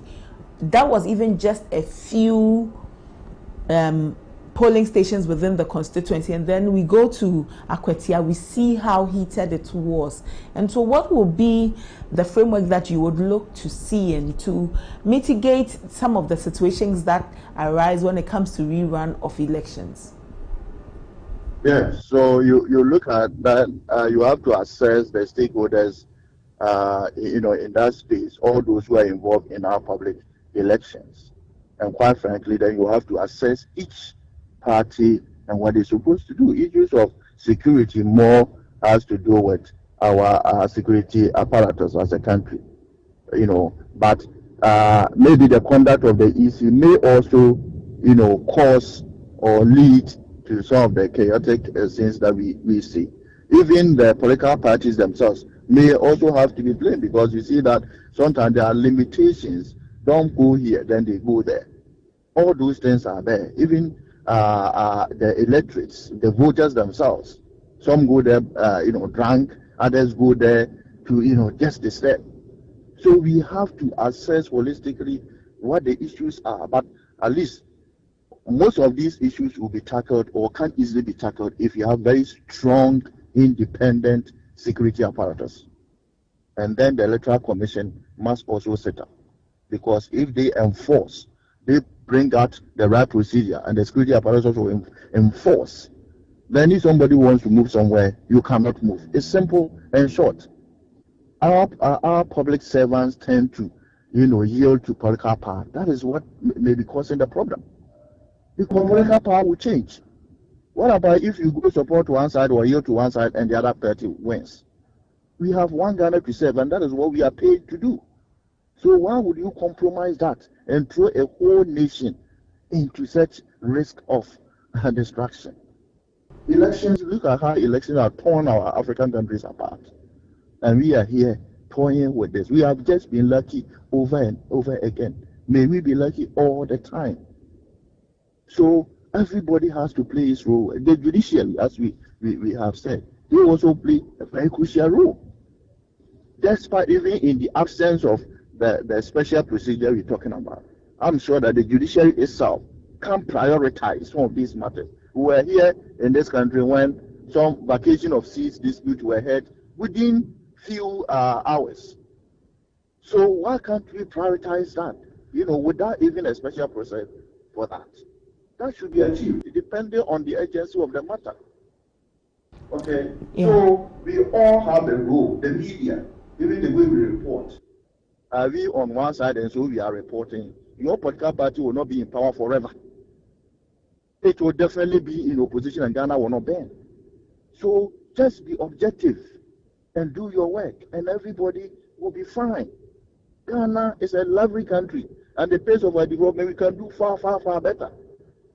So let's accept that democracy is the only system of government that can work for us. It's the only system that gives the ordinary Ghanaian the power to decide on who leads. And that should be cherished, so that we will put in a system that will truly bring a leader who they have chosen, and not because somebody intimidated, somebody influenced, or if this day and age we have had several successive elections, then we're still having irregularities and things like that. When did they start recurring? Occurring. These are repeated incidences that we should be working at each time, bettering our system, perfecting it. So we all have a collective duty, responsibility to achieve that. Oh, you mentioned our public institutions. You mentioned the Electoral Commission. Let me just take you there a little bit. An employee of the Electoral Commission has petitioned President John Dramani Mahama for the removal of the Electoral Commissioner and her deputies. It raises concerns about the tangent we are going as a nation, the path we are charting, that now our electoral commissioners are just going to come with the governments that appoint them or the presidents that appoint them, and so it will be coterminous with their appointing government. This is the same argument that was also advanced when the former CJ, when someone petitioned President John Dramani Mahama, Daniel Ofori, for the removal of former CJ. How do you receive comments such as these when petitions like these come up? Yes, thank you very much. You all recall the venerable Dr. Farijan's regime and his long, switch in between political fortunes and earn the respect. You see, so that is the love. That is all we all expect. But we should also remember that if we just don't want the permanency of leaders, but permanency of leaders of integrity, leaders who can stand the test of challenge. So if the fact that somebody has filed a petition for your removal doesn't mean that you'll be removed. We hold our leaders as leaders of integrity, people who take decisions based on reasonable grounds. That's why it's not only the president who removes. Yes, I admit that the process somewhat must be improved. But as we have now, I think that the involvement of all the players, Council of State, committee, and all that, those are reasonable people that I'm sure that if there's a baseless, frivolous petition, they will not just do that. But of course, if there's a ground, why not? Because we want people to lead our institutions for a long time, because there's benefit of institutional memory, there's opportunity to correct errors and all those things. Valuable, but it should only be people who are fit and proper for the purposes of our elections, and of course for all our public institutions. So if there is a problem, then it doesn't matter if they have to be removed every electoral term or every administration. But of course, if they are good and blameless, that's why I also support the point that the decisions that culminate into removal of such officers should be made public, so that the people will judge. If you remove somebody based on political consideration and all that, the people will always find the truth. That's why transparency is key. But if the system is transparent and there's a strong basis why somebody has to be removed, I am fine. Even though I wish that we have institutions such as the EC that will not suffer such a case, for people to have the thinking or the perception that possibly they are not being independent. Because if we think that our Electoral Commission is independent, then we are at a very serious crossroad. because that is the beginning of distrust, and that's the beginning of people taking the law into their hands. That somebody can, there's no reasonable opportunity for me to grab political power through the people's, choice. Then, of course, I have to look for other means. But, like I've said, if the people are not fit, they can't stand challenge, they must be removed until a time that we get people who can stand the test and lead such institutions. Where do we get to that point? Because it seems to suggest, when you look at how the conversations have been so distinct, the conversations are drawn on both sides of the line. Some say that you are unfit for purpose, others say you are fit for purpose. Others lend credence to what happened with Charlotte Osei and say that, well, if Charlotte Osei could be removed, then Jean Mensah also can be removed, and so it will continue like that.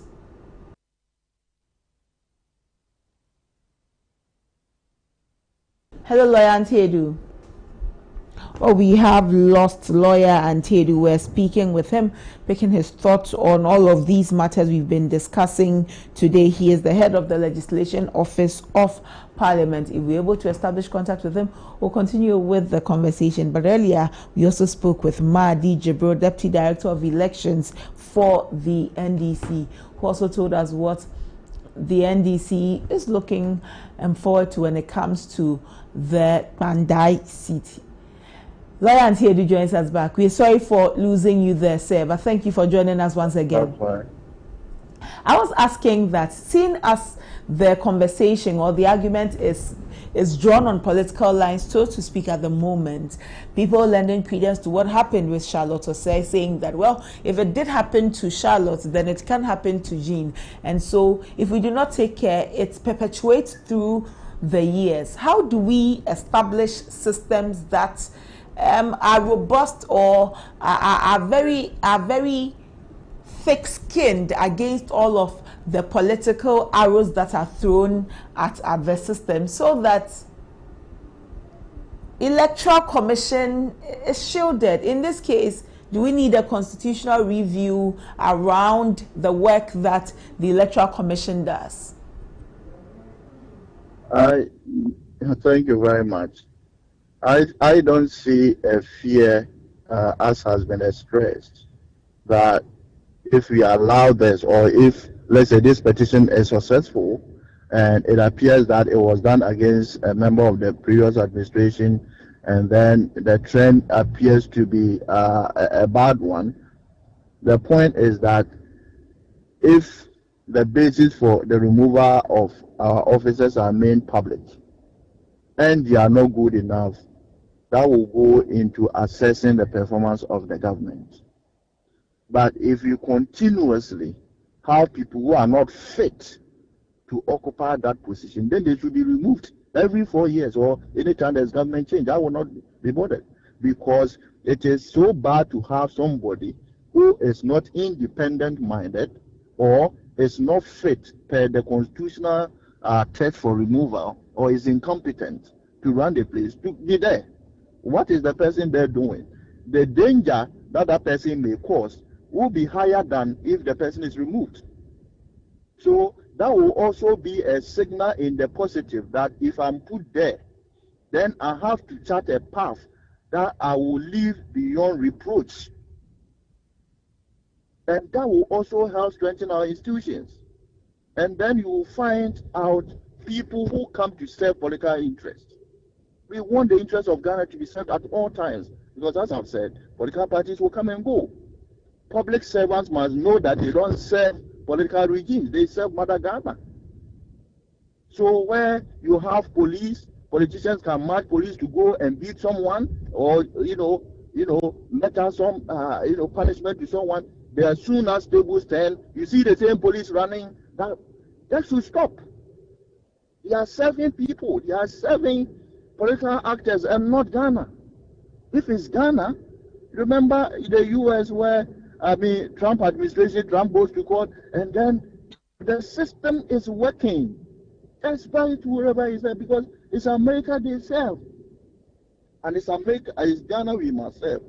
So if you have continuously political actors appoint their own or their favorite to be in the electoral commission or to head that, then every other political party that comes to power must remove the person through, of course, the constitutional means. Through that, caution is being sent that if you don't put the right person there, the person will be removed. And then also, the person to be appointed will also know that even though I'm put there by this political party, that political party will not be in power forever. And so I will have to maybe do the right thing, despite the fact that some favor has been done me. I will support the system that will not even allow the president to be the one appointing the chairperson and members of the Electoral Commission, because we are not angels. They will definitely appoint somebody that may have some sympathies. So we having another system that can produce the chairperson and members of the Electoral Commission would be ideal. But that is difficult to search, in our contemporary governance practice across the globe.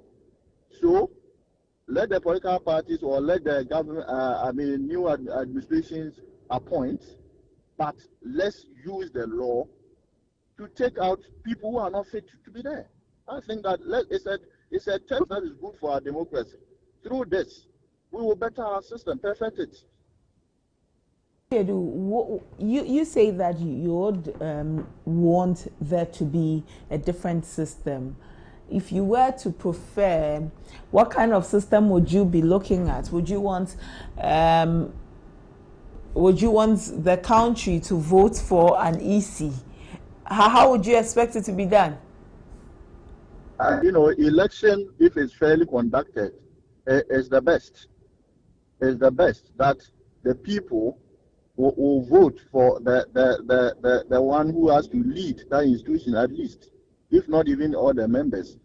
They should be voted for. And if you are voted for, then exclusively, we don't even talk about you as being a political, maybe a public officer whose office, is subject to removal by such processes. Then you will leave it to the people's mandate. But remember that we can even still reserve some removability clauses even where we have elected a person. But I think that election holds the key. Elections will hold the key. But like I said, if such systems will elongate our processes and create difficulties, then we should continuously test even the current practice, so that till the time we have people who are neutral, who will just serve Mother Ghana, and it will be so obvious. If there's no ground for your removal, and then that information is well known to Ghanaians, I'm sure people will be, but where you admit that, so something went wrong, but that thing that went wrong is small. I think that kind of argument should not suffice.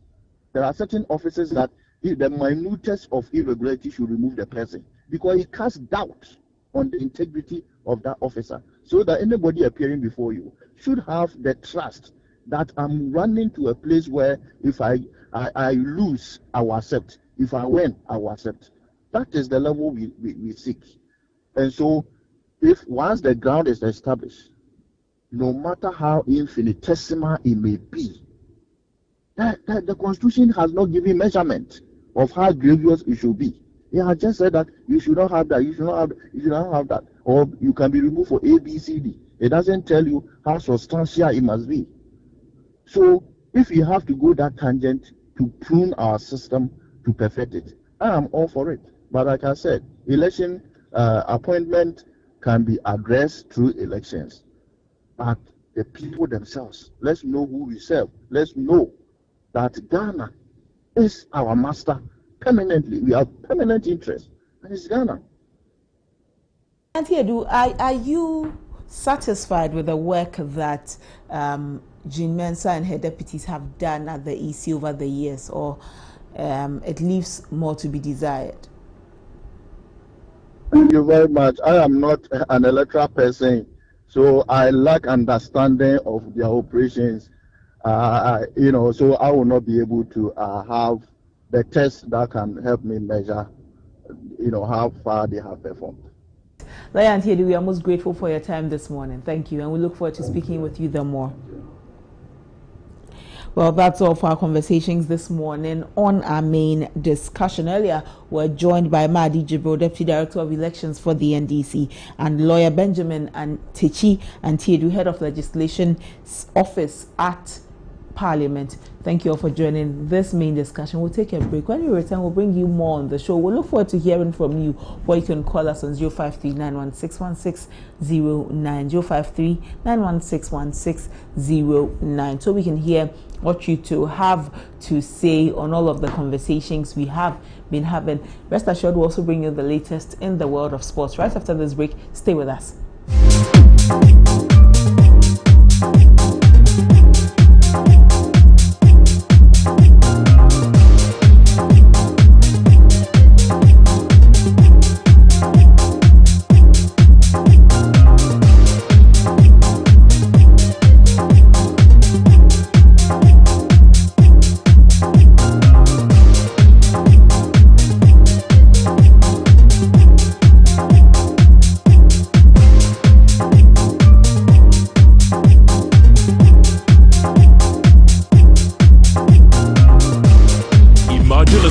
Without rules, a game without passion, an arena without chance. What drives the champions? What fuels the rivalry? What separates the winners from the rest in the world of sports? On the show, we shall start by interrogating your admits of matters with expert insight from our renowned medical professionals, providing you with actionable advice and cutting-edge knowledge to prevent injuries and optimize performance. Then we'll connect you to the talking points where we'll bring you the big names, the famous faces, and leading voices on our radar in the world of sports for a lively conversation and diverse perspective.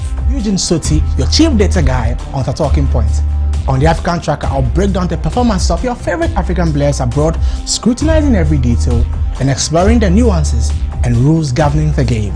Meet us in your area for Area Take as we plug into sports perspective and hear your thoughts on every play of the game. On Ghana Focus, we shall spotlight our domestic leagues and heroes of other sporting disciplines. I'm James Makion, your go-to expert for everything local. I'll review the fixtures from the locker room to the pitch and from the management to the fans. I've got you covered. Oh la la! Don't miss out on the double excitement. It's a fun pack, pulsating and complete wrap of everything in sports, from boxing to football, tennis, NBA and more. Sports World on ABC with Victor and the team as every Wednesday from 7 to 8 p.m. Sports World on ABC. Sports beyond borders.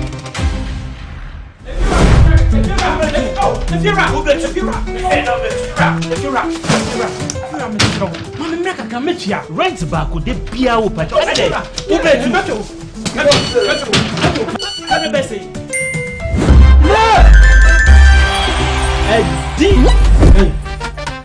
Come on, let me see what. Wait, this guy. My friend, see before. It's the Telestar Too Much Money promo. Win cash daily, weekly, and a grand prize of 1.2 million Ghana cedis. Just reload or buy a bundle with Telestar Cash to earn points and stand a chance to win big. Dial *500# or visit the Telestar Play app to opt in and start winning in the Telestar Too Much Money promo. Terms and conditions apply. This promo is regulated by the NLA on the Caritas Lottery platform. When is campaign? If you're a baby, many schedule no. If you know, meto etiaka. Inti ene, uno ba no mpe baby amobeda. Oh, na abeka. Ye did too much money. No matter. Telecel, connecting energies.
hear your voice because it's your voice that matters, and your voice is all we want to hear. 053-916-1609. 053-916-1609. Share your thoughts with us on all of the conversations we have been having. A staff of EC says that Jean Mensah must go. What do you say? Do you believe that she must go? Do you think that she has outlived the Electoral Commission and so she has to go? Pandai, there's going to be a rerun. Are you a constituent within Pandai? Tell us what it feels like for you. Share your thoughts with us and let's hear what you have to say. 053-916-1609. 053-916-1609. Let's hear you. Hello, good morning. Your name and where you're calling from? Hello, good morning, my dear sister. How are you doing? I'm fine, thank you. Alhaji, how are you? I'm good. Great. Alhaji, let's hear you. My regards to your viewers and everyone that listening to us this time. My sister, Alhaji, it's very good that we are alive and we are seeing all these things. And since these things have started from the CJ herself up to today, CJ Tokono, I've been monitoring to hear any MPP man will come out and say that no, we disagree and we are fighting or insulting or saying this. What we are saying is that we disagree, but the law should take its course. And NBC people are also saying that yes, the law is the law. So we are all in the country, no problem. Look at what is happening in Kandai. Fine, no problem. Let's go back to the election and see. They are just showing where power lies. That's what President Mama is trying to show us. And we do understand. But remember, I want them to know that the power will not live with them forever. Secondly, when they say that Jenana should go, for me, I think Alhaji, Jenana is our vice president. You mean Jean Mensah? Jean Mensah, rather, sorry. Yes. Jean Mensah should go. For me, she's been there for long. They should really, because why did I say that? In President Mama, I heard him. Not that it's lamented. He said that please let us put ourselves together and pack when we come to power. We'll pack our people, our loyalty to the, what is the name? To the justice system in this country. Again, he said, we'll make sure the electoral commissioner will take her out. It's a campaign message. Alhaji, is that what he said? Yes, that's what President Mama, I heard him. I am telling you, I am Alhaji Aminu Abu in Medina. I have a proof, I have his videos, I have everything that he said is a campaign time. Saying that when they come, even Samidenfi, I also heard him say that when they come, the minister will go, whatever. For me, they should even sack her. But trust you me, if President Mama and NDC want, they can bring Lodina Mama to be an electoral commissioner. 2028, they'll lose. I want to assure them. Alrighty, this one is not about you having your chance doing things that unconstitutionally disturbing Ghana, saying that you are fixing Ghana. It's a disturbing Ghana, not fixing Ghana. It's fixing himself and his party and his people. All right, Alhaji. Thank you very much. For yes, calling my name still remain Alhaji Aminu Abu from Medina. All right, Alhaji. Thank you for sharing your thoughts with us. And that's Alhaji with his thoughts. Very interesting that even if the first lady becomes EC, the NDC will lose the 2028 elections. Well, I don't know where Alhaji is getting that from. But you can also call us and share your thoughts with us. Would love to hear what you have to say. 053-916-1609. 053-916-1609. Share your thoughts with us. Let us appreciate what you also have to say on all of the conversations we have been having today. 916-1609 053-916-1609. Share your thoughts with us. Hello, good morning. Hello, good morning. What's your name and where are you calling from, sir? I'm called Richard Bench. I'm talking from Goma. Richard, thank you so much for your call. Share your thoughts with us. I think they should remove it. Why do you say so? Because he wasn't just in the result that was given out. Okay. Wasn't the pandemic. Okay, so you want her to be removed because of the Pandai issue? Yes, please. Okay. All right, Richard. Do you have more to add? No, please. All right, Richard, thank you so much for calling and sharing your thoughts with us. We appreciate that. 053-916-1609. 053-916-1609. Share your thoughts with us. The EC, Jan Mensah and her deputies. A worker, an employee of the Electoral Commission, has petitioned President John Dramani Mahama for their removal. What do you make of that? Court has ordered a rerun of Pandai elections within the next 30 days. What do you also make of that? These are many conversations we've been having. The issue about Wesley Girls Senior High School, about religious tolerance, religious discrimination that has been in the news. Also share your thoughts with us. 0539161609. Hello, good morning. Yeah, good morning. What's your name and where are you calling from, sir? I'm Iman and I'm calling from Kolebu. Yeah. All right, Emmanuel, thank you for calling, but kindly turn down the volume of your TV and let's hear you, please.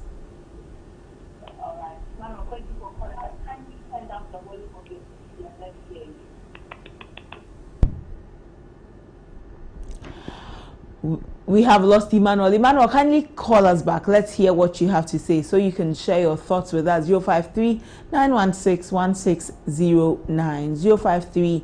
053-916-1609. Share your thoughts with us on all of the conversations we are having. 053-916-1609.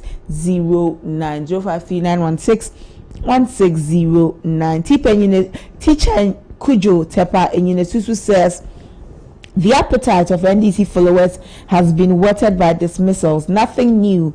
This has been part of the NDC manifesto. Will the NDC rule Ghana for eternity? Hello, good morning. Hello, good morning. What's your name and where are you calling from, sir?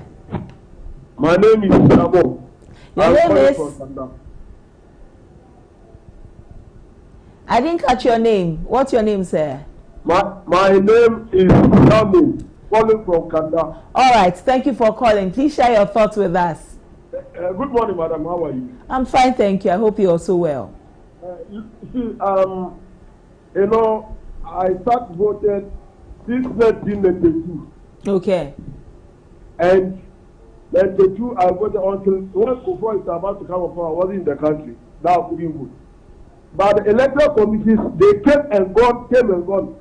It was this man is Afarijan who was taking care of it, and it's gone. This Osei Charlotte Osei something also came and gone. It's a time also she has to go because she conducted how many times of elections. It's enough. She has to go for somebody to come for us to enjoy our elections. We don't want. Look at what is happening at Pandai. Look at what is happening at Pandai. Is it good? It's not good for the Ghana. So, madam, she has to go for us to get our peace of mind to do our elections. Thank you very much. Well, thank you too for sharing your thoughts with us. I was reading Teacher Kujo Tepa Enyinesusu's comment. He says that the appetite of NDC followers has been whetted by dismissals. Nothing new. This has been part of the NDC manifesto. Will the NDC rule Ghana for eternity? Power is transient, they say. President Mahama, go ahead and sack the EC boss, Jan Mensah, and her deputies, but don't forget that the future is pregnant. And he sends greetings to Dr. Baumia, Honorable Eric Nanajiman, Prempe MP for Hafano North, Chairman Odonehu Kweku, Apia Koka, and JFK. Well, Teacher Nyetusu, thank you for Teacher Kujo. Thank you for your comment. Hello, good morning. Hello? Hello, good morning. Your name and where you're calling from, sir? I'm called Mohammed, talking from Northern Region. All right, Mohammed, thank you for calling. Share your thoughts with us. Okay, with the issue concerning the weekly girls. Okay, let's hear you. I think the man you fought in the morning is elected is because he's fighting against the Muslims. Oh. Is that what you got from his submission, Mohammed? Yes, that's what I get from him. So okay. Why can't you say we can arrange meals at different times for the Muslims? Meanwhile, they have to be done by the school. Okay. All right, Mohammed, is there more you would want to add? Okay, Mohammed has left the call. 053. Hello, good morning. Kindly please turn down the volume of your TV so I can appreciate your... All right, good morning. All right, good morning. What's your name and where are you calling from? I'm Baba. I'm calling from Oyaripa. Baba, thank you for calling. Please share your thoughts with us. Yes, I think the journalists in this our nation should put pride into issues, okay, and not just consume information. You people should go behind the scene and investigate and find out who is the fellow bringing the petition. What are his real reasons? If not, we are sitting, on uncertainties. Any one of you, any person who is not liked by anybody, can be made a victim. It's like we are going back to the PDA system, something like that. So that people who don't like people's faces just come and trump up anything. I have been voting since 2000. And since 2000 till now, Aferijan, they have touted him. But the one who has been very transparent in electoral matters is Jean Mensa. We all testify to that, if only we want the truth. Bye-bye. All right, Baba, thank you for sharing your thoughts with us. Grateful for your calls. 053-916-1609, 053-916-1609. Let's hear what you two have to say on the conversations we have been having. Hello, good morning. Can I speak to the letter? Yes, you can. What's your name? I'm A.A. Bakun, speaking from Akin Udumase. Okay, all right, Mr. Bakun, thank you for calling. Let's hear you. Okay. The whole show is Mr. Ghana, what you want to say, NPPO, NBC, want to be ready, so they are my man. And one man young to share party, Kotokon has a woman from Yapa, walk out again, okay. Miss Long, NPPO, NBC, want to be a shame, man. It is nice to be whom I am shaking to more. All right, Mr. Bekwen, yeah, that's it. Nanga team Ben and Nanga Obefe say a better na waba babedi eso. Bagendi. I mean, say team Ben na o say on babedi eso. Team Biki say 3 CPOs and then you and now say any other party via Esha. All right, Mr. Bakunya, that's it. Thank you. Okay, and so that's our caller also saying that we should move away from the duopoly, move away from MPP, move away from NDC, and look for another party because both parties are not going to do anything for the country. Well, that's his thoughts too. Hello, good morning. Good morning, madam. How are you? I'm fine, thank you. I trust you're well. What's your name and where are you calling from, sir? My name is Nasri Pipado. Your name is? Nasri Pipado. Okay, Nasri. Where are you calling from, sir? I'm calling from Accra. Okay, let's hear your thoughts. I mean, Bomia go win, go make Ghana president. Go be Ghana president. Is that what you are saying? Yeah, Bomia, it will be Ghana. I'm unable to hear you clearly to appreciate what you are saying. Please come again. I said, president. I can't hear you, unfortunately. Oh, you said Baumia will be Ghana's next president. President, yeah. Okay. All right. What do you say? Oh, okay. President. Okay. Oh, they solve anybody problem for us. Now we're suffering too much. Ghana, we're suffering too much. We voted for NDC, but we regret. Inshallah, Baumia will come. Right. Okay. Because the Galamsey is too much. Galamsey is too much for us.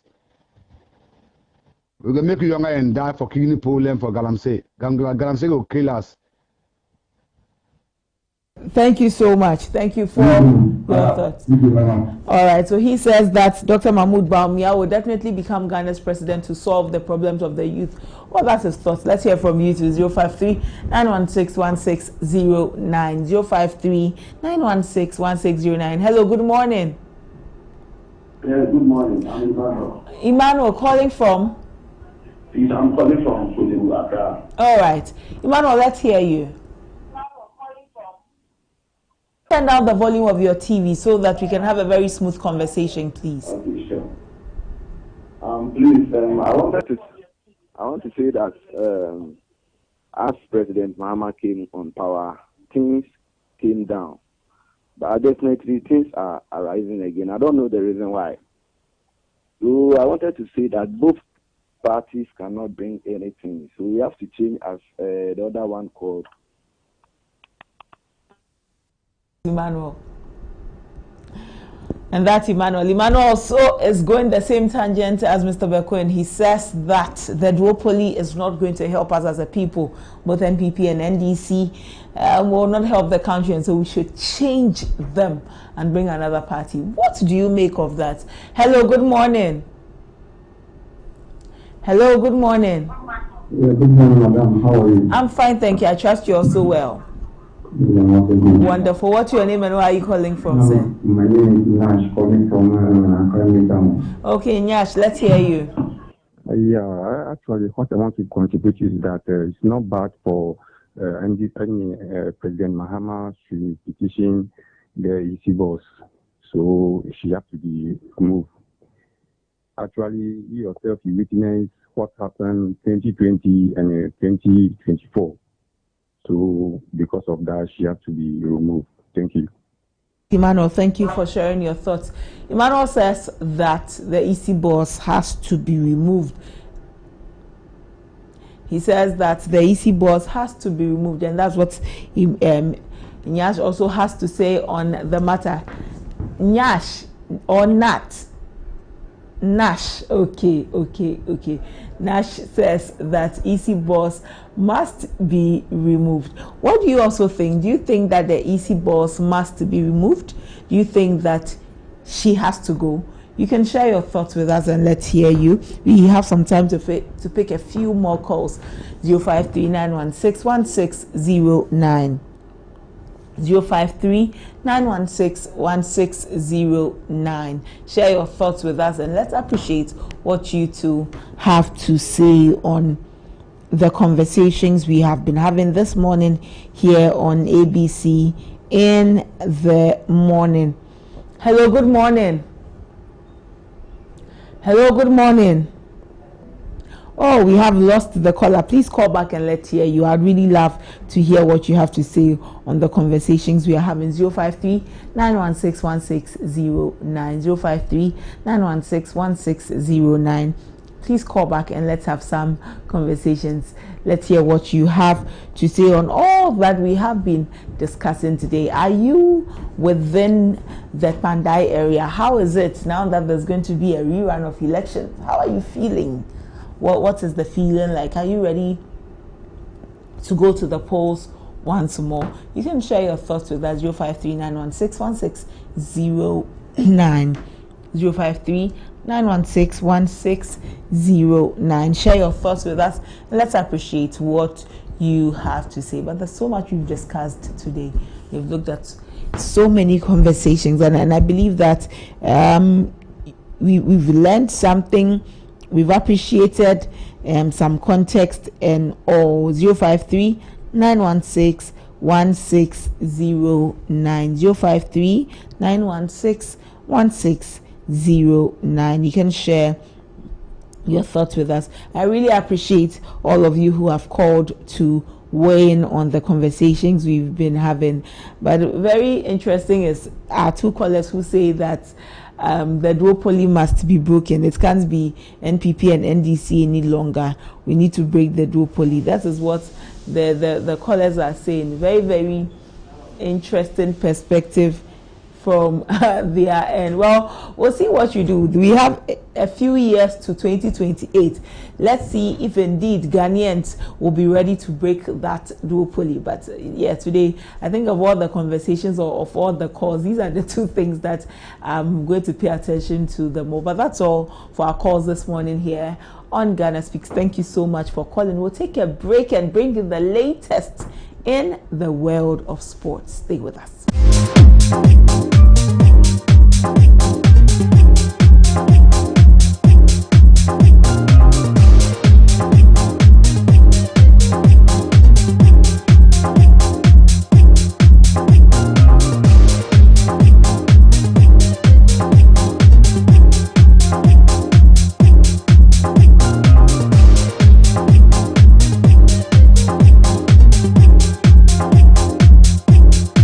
Introducing Betway's Bet Influencer, a groundbreaking feature where you can make money by just sharing codes. He just needs to share his codes and make money.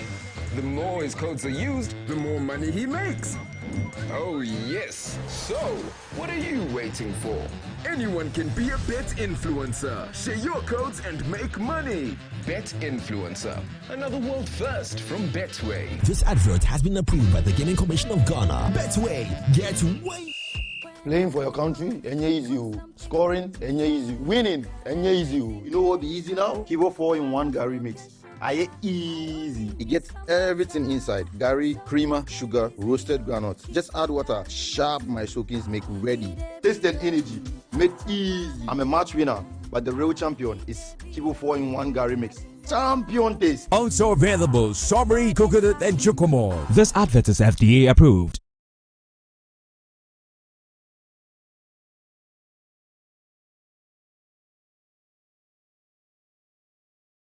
Imagine a sport without rules, a game without passion, an arena without chance. What drives the champions? What fuels the rivalry? What separates the winners from the rest in the world of sports? On the show, we shall start by interrogating your admits of matters with expert insight, former renowned medical professionals, providing you with actionable advice and cutting-edge knowledge to prevent injuries and optimize performance. Then we'll connect you to the talking points where we'll bring you the big names, the famous faces, and leading voices on our radar in the world of sports for a lively conversation and diverse perspective.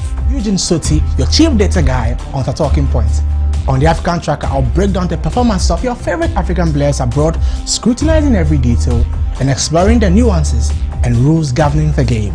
Meet us in your area for Area Take as we plug into sports perspective and hear your thoughts on every play of the game. On Ghana Focus, we shall spotlight our domestic leagues and heroes of other sporting disciplines. I'm James Makion, your go-to expert for everything local. I'll review the fixtures from the locker room to the pitch and from the management to the fans. I've got you covered. Oh la la! Don't miss out on the double excitement. It's a fun pack, pulsating and complete wrap of everything in sports, from boxing to football, tennis, NBA and more. Sports World on ABC with Victor and the team as every Wednesday from 7 to 8 p.m. Sports World on ABC. Sports beyond borders.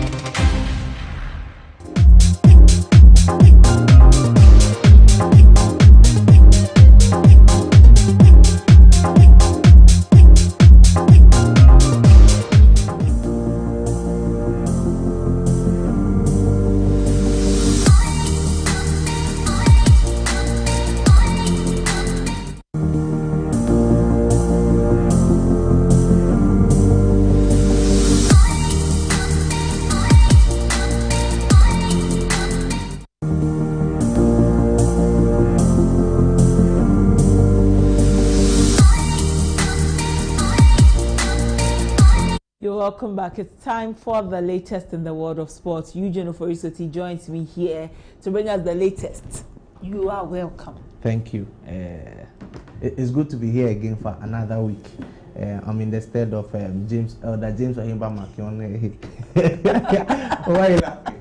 Elder is currently unwell, and you need to pray for him. You need to send him your best wishes. Okay. A little bit under the weather. Let's pray for. Just yesterday he was here making a lot of noise about us now. Well, it's a thing with the body these days. You could be fine in the morning, and then a few minutes time things can go wrong. Well, we send him our best wishes, and we are praying for him.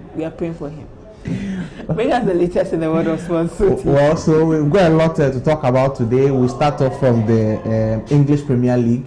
Yesterday there was a game where Manchester United sat at home at Old Trafford and took on Everton. You know the interesting thing, I don't know if you were following the main discussion. We're talking to Mahdi Jibril. Yeah. And he was making an analogy of Manchester United and Everton. So I've been waiting for you. Okay. So that you Yesterday something interesting happened. Okay. Usually in football, players are given cards for assaulting or injuring other players.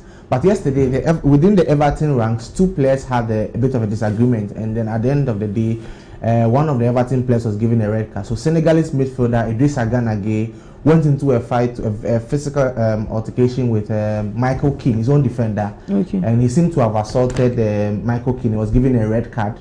And unfortunately for United, they still couldn't win the match, and they were beaten by Everton. Former Chelsea player and former Leicester player Kenan Dewsbury scored the only goal for them. So Everton is the first club to ever score Manchester United under 11 men. So they are the only team ever to be reduced to 10 men and still manage to win at Old Trafford. That's a bit of history.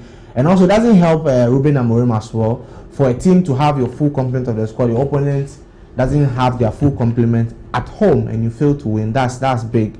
So let's also take a listen to Manchester United manager Ruben Amorim as well as defender Matthijs de Ligt speak on their defeat at home to Everton.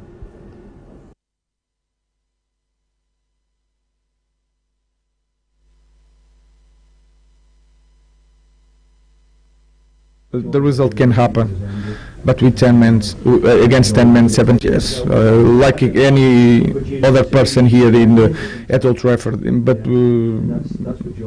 so much more with the performance than the result. The result can happen, but with 10 men against 10 men, 70 minutes, you should play better. But everyone felt that since the first minute we were not the same team with the same intensity from if you compare to the last games. And if we are not in that place, we are not going to win games, and that happened today. They were better than us with 11 players, and then they defend well and they suffer with 10. So congratulations to them. Yeah, we cannot change the past, so we cannot cry now and think about the last one. We need to prepare, improve in a lot of things, but the most important thing is finally to understand that we need to play every game in high intensity in order to win games. The answer is clear, not good. I think today was a really bad night for us, especially the way. Yeah, I think especially the way we played today against 10 men.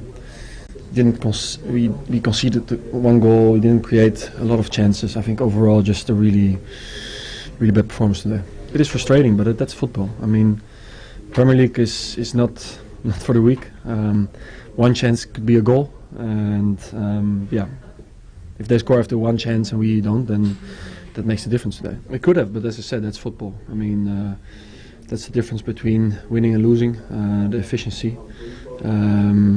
And yeah, today we lacked that. I think today we lacked maybe the urgency to score the goals, to create the chances, and then against a team like Everton who drops back and who are really strong in the air, it's going to be quite difficult. So that basically sums up the night.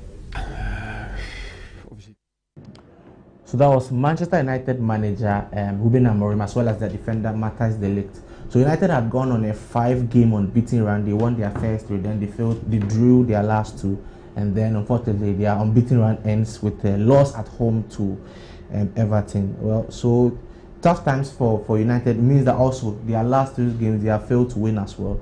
So things are not looking good for United. And so shout outs to Slim, our marketing manager here. Shout outs to Honorable Ernest Nogbe. He's the chairman of the sports committee. He's also a Manchester fan. And also shout outs to your previous guest on the show, Honorable Kujapon Kuman. He's also a Manchester United fan, so these are not good times for them. We wish them all there. You know, things are not going too well, and then your club is also not helping. We hope that things go well for them subsequently. But away from the serial losers, let's head to the Champions League. Now, match day 5 of the Champions League kicks off this weekend. A lot of tasty fixtures, and we'll get the graphics of the fixtures on the screen. So there you have it. Tonight, Ajax are taking on Benfica at home, and then Galatasaray will sit at home at the Rams Park and face off with Union Saint-Gilloise. Then Thomas Partey's Villarreal travel to Germany to face off with Borussia Dortmund, who failed to win their last home game in the Bundesliga. Norwegian giants Bodo Glimt sit at home when they face off with Italian team Juventus. The big game for the night, Chelsea, who are currently the FIFA Club World Cup champions, are at Stamford Bridge. They face off with FC Barcelona, one of the crackers of this campaign. Then as well, Manchester City sit at home at the Etihad Stadium, face off with Bayer Leverkusen. Marseille also face off against Newcastle. And also Napoli, who beat Atalanta heavy at the weekend in the Serie A, face off with Azerbaijanian side Karabakh.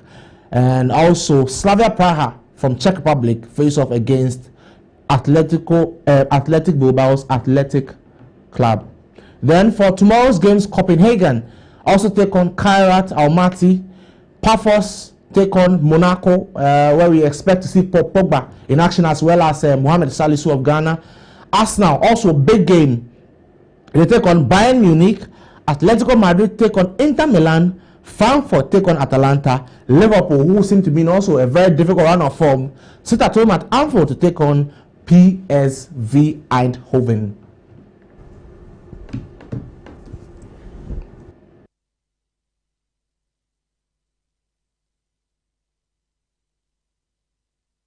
So Olympiacos take on Real Madrid.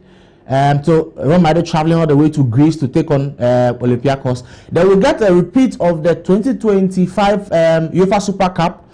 Champions League winners PSG sit at home and they face off with Mohamed Kudus's Tottenham, who won the Europa League. And that's also a big game to watch as well for this week. So a lot of tasty fixtures to expect from this week's Champions League fixture. A lot of big games. Tonight, Chelsea taking on Barcelona is the big one. Tomorrow, Arsenal taking on Bayern Munich also is big. Madrid going to Olympiacos is huge for Olympiacos as well. Paris Saint-Germain hosting Tottenham is also big in terms of heavyweights from Europe. Well, so let's focus on the Chelsea Barcelona game. Chelsea what? Chelsea are taking on Barcelona. It's a game that evokes a lot. Barcelona. It's a game that evokes a lot of emotions. My producer is ranting in my ear. He's a heavy Barcelona fan. Yesterday, when sorry, yesterday, Makia and I were talking about how today we'll look forward to seeing this Barcelona match, and tomorrow, God willing. Yeah. And I'm glad tomorrow is Sports World Day. Yeah. And because in the newsroom, I think there's going to be a lot of heated arguments. So what is it at stake is that egos are at stake, the pride is at stake. Yes. Whoever loses can't have the bragging rights and would have to keep quiet and would have to sponsor the opponent. So if Chelsea wins tonight, our producer Samuel will be buying the Chelsea fans lunch tomorrow, and if Barcelona manages to win at Stamford Bridge, the Chelsea fans will also get in lunch. Pride is at stake, egos are at stake in this game. The pocket is also at stake. Yeah, the pocket is also at stake. So each fans will also be watching this game frantically, hoping their team wins, and so a lot is at stake for this game. Let's also hear from Chelsea manager Enzo Maresca. This season, Barcelona have played with, in football, what we call a very high line. They believe in the attack so much that the whole team almost attacks, and sometimes it leaves them exposed. That's a question that was put to Chelsea manager Enzo Maresca at the press conference, and here's what he had to say on exploiting the high line of Barcelona in this game. Yeah, the line is a factor for sure, but as you said, I think we need to pay attention also off the ball, because they are a team that they create always chances, they score goals always. So we need the right balance between attacking and defending. But personally, I think we are a better team compared to the day we played Bayern away. But every game is different. Barcelona use different weapons to attack, also different weapons to defend. So it will be completely different game. But for me. Well, so that was Chelsea's manager Enzo Maresca speaking on how to exploit that high line. It's something that is interesting to watch, because it's Barcelona traditionally this season have played with a very high line. A lot of things have exploited that. So Barca have also conceded a lot of goals. We expect to see whether that will also happen tonight. And Barcelona, if at the risk of misinforming, I don't think they've ever won at the Stamford Bridge before. So, well, they barely win at Stamford Bridge, and so we hope to see how that goes. Usually, the last time they played at the Stamford Bridge was in 2018, when Messi was with Barcelona, and even then they failed to win. They had to labor for a draw, and we'll see how that will go. Chelsea started the game through with a goal from Willian, and then Messi equalized. I think my producer will need, at this point, we need to stop. I think we should bring him in here so that maybe we need to bring out the producer of the show here. He's a Barcelona fan. He's been spitting a lot of things in my ear, and I just need to put him on air to hear his side of the story before the game. Or maybe better, when the game is played tomorrow on the morning show, we'll bring him here to do a post-mortem analysis of. Why are you already determining that his side is going to lose? Well, so if we've played 5 games and Barcelona have even won only once, the likelihood that they'll win. So they have a 20% chance of winning the game. And so, well, and they were winning a lot of games when they had Lionel Messi. And we all know Messi's pedigree in football. Without Messi, I don't know who stands to be the difference for them. So, well, we'll see how that ends. Also, there are a lot of 1v1 duels we'll be looking forward in this game. Lamine Yamal seems to be one of the kids who is rising up pretty much fast in football. He's got a pedigree as one of the best players in football for his age, and he comes up against Marco Correa, who's also one of the best left backs in the world. So Lamine Yamal versus Marco Correa duo is one to look out for. Also, well, Barcelona is without Pedri, but they've got Frankie de Jong and other players in that squad. They come up against Moises Caicedo as well. So those are duels we're also looking forward to in the game. Also, Barcelona's manager Hansi Flick also spoke about the return of Rafinha. Rafinha also went out injured for a few games. He's back to the squad for the game against Chelsea. It tells how important they view this Chelsea game and to bring Rafinha for this game. Let's hear from Barcelona's manager Hansi Flick. Of course, step by step. It's also with Rafa. So for me, it's important thing is that he is back, and about the minutes, about how long he will play, we decide. I think he get a re-injury 2 times, and this is not good in this step, and we take care. I'm really happy to have him back, because also the few minutes he played on Saturday, you saw the difference. You saw the dynamic. You saw also with the ball, he created a lot of spaces for us. So I love to have him back. It's similar. They are active. We are active. They want to press high, and we also want to press and also want to have the ball. This is the important thing. And and what he said about Pep is it's normal. So in this age, when you are there, when you see Barcelona playing on at this time with Pep, everyone was in love with this team, and so everyone was looking at this style, how they play, how they also train. So it was also when Pep goes to Germany, we also So I wouldn't say copy, but we have a look how he's doing this, and I think he gave a lot of coaches the right way to train or to create a philosophy. Nearly Pep did, and I think it's always different because you cannot copy Pep, and he's unbelievable. He's the best coach. So for me, it's like that. Well, so that was Barcelona's manager Hansi Flick speaking there. Well, at the latter part of his statement, he spoke about Pep Guardiola's time at Barcelona. So also Pep Guardiola tonight also takes on Bayer Leverkusen at the Etihad Stadium. He also suffered defeat at St. James's Park in the Premier League when they lost 2-1 to Newcastle.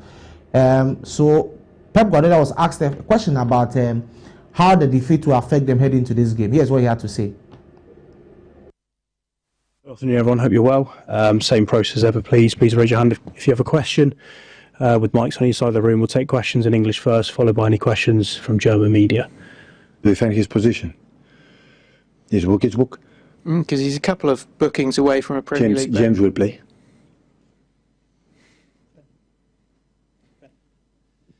Pep, there was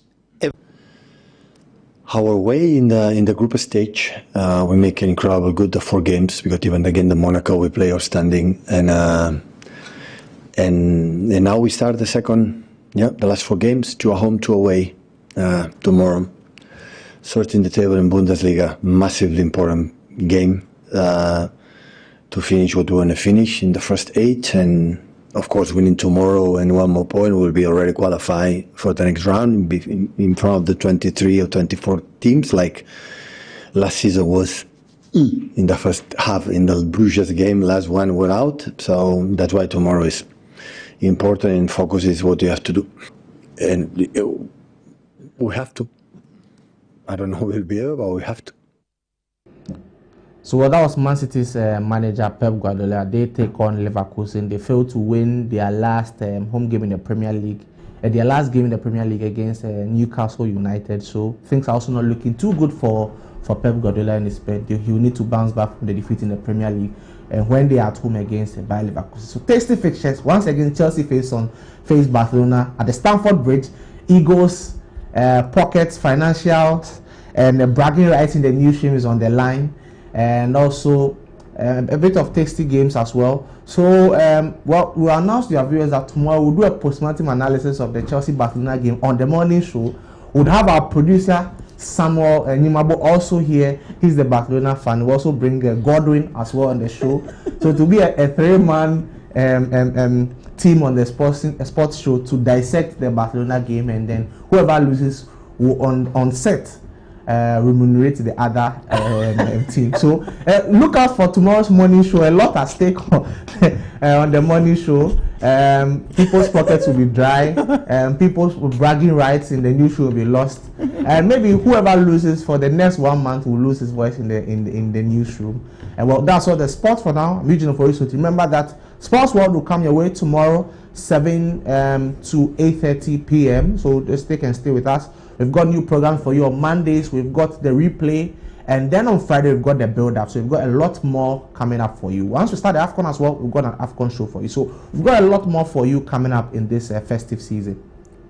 Soti, thank you so much. I'm looking forward to tomorrow. Let's see how it goes. But that's how we wrap up today's show here on ABC in the morning. And I want to say a big thank you to you for joining us. Thank you to Charles Aheto Chega, former Director General of the Ghana Education Service, to Madi Jibril, Deputy Director of Elections for the NDC, and lawyer Benjamin Techianti, who head Legislation Office of the Parliament of Ghana, for speaking with us today. We're most grateful to you. Thank you to you, my viewers and my callers. There's no ABC in the morning without you, and so I can never say thank you enough. I thank you that every morning you tune in here to ABC News GH and you join the show with us, and you also call and share your thoughts with us. You spend your time and your resources on the show. We're most grateful to you. Thank you, everybody who's made the show a great one, the production and the technical team. We say a big thank you. I remind you that on ABC in the morning we give you the opportunity to send birthday shout outs to your friends and your loved ones, and so you can call us on 053-916-1609 and we will help you share your best wishes to your friends who are celebrating their birthdays. Alternatively, you can get in touch with us via social. Send us a DM on Instagram, on Facebook, on YouTube. On Instagram, on Facebook, on TikTok, and on X at ABC News GH _ and send us your messages, the picture of the person, and we will do well to wish them a happy birthday on your behalf. For more news, visit our website www.abcnewsgh.com and also interact with us via our socials. We'll post snippets of our conversations all over our socials and on YouTube. And so if you missed the morning show, you can catch it again on YouTube and on Facebook. I am ABENA MANTE. I wish you the very best of your Tuesday. Tuesdays are beautiful days. Make the most of the day and continue having hope and faith. Do not relent in your pursuit of happiness and of greatness. You will be able to achieve them all. I wish you well. Enjoy. Peggy Nyakwambana will come your way at 12 p.m. with the midday bulletin, and tomorrow at 7 we will come your way again with the morning show. Enjoy your day.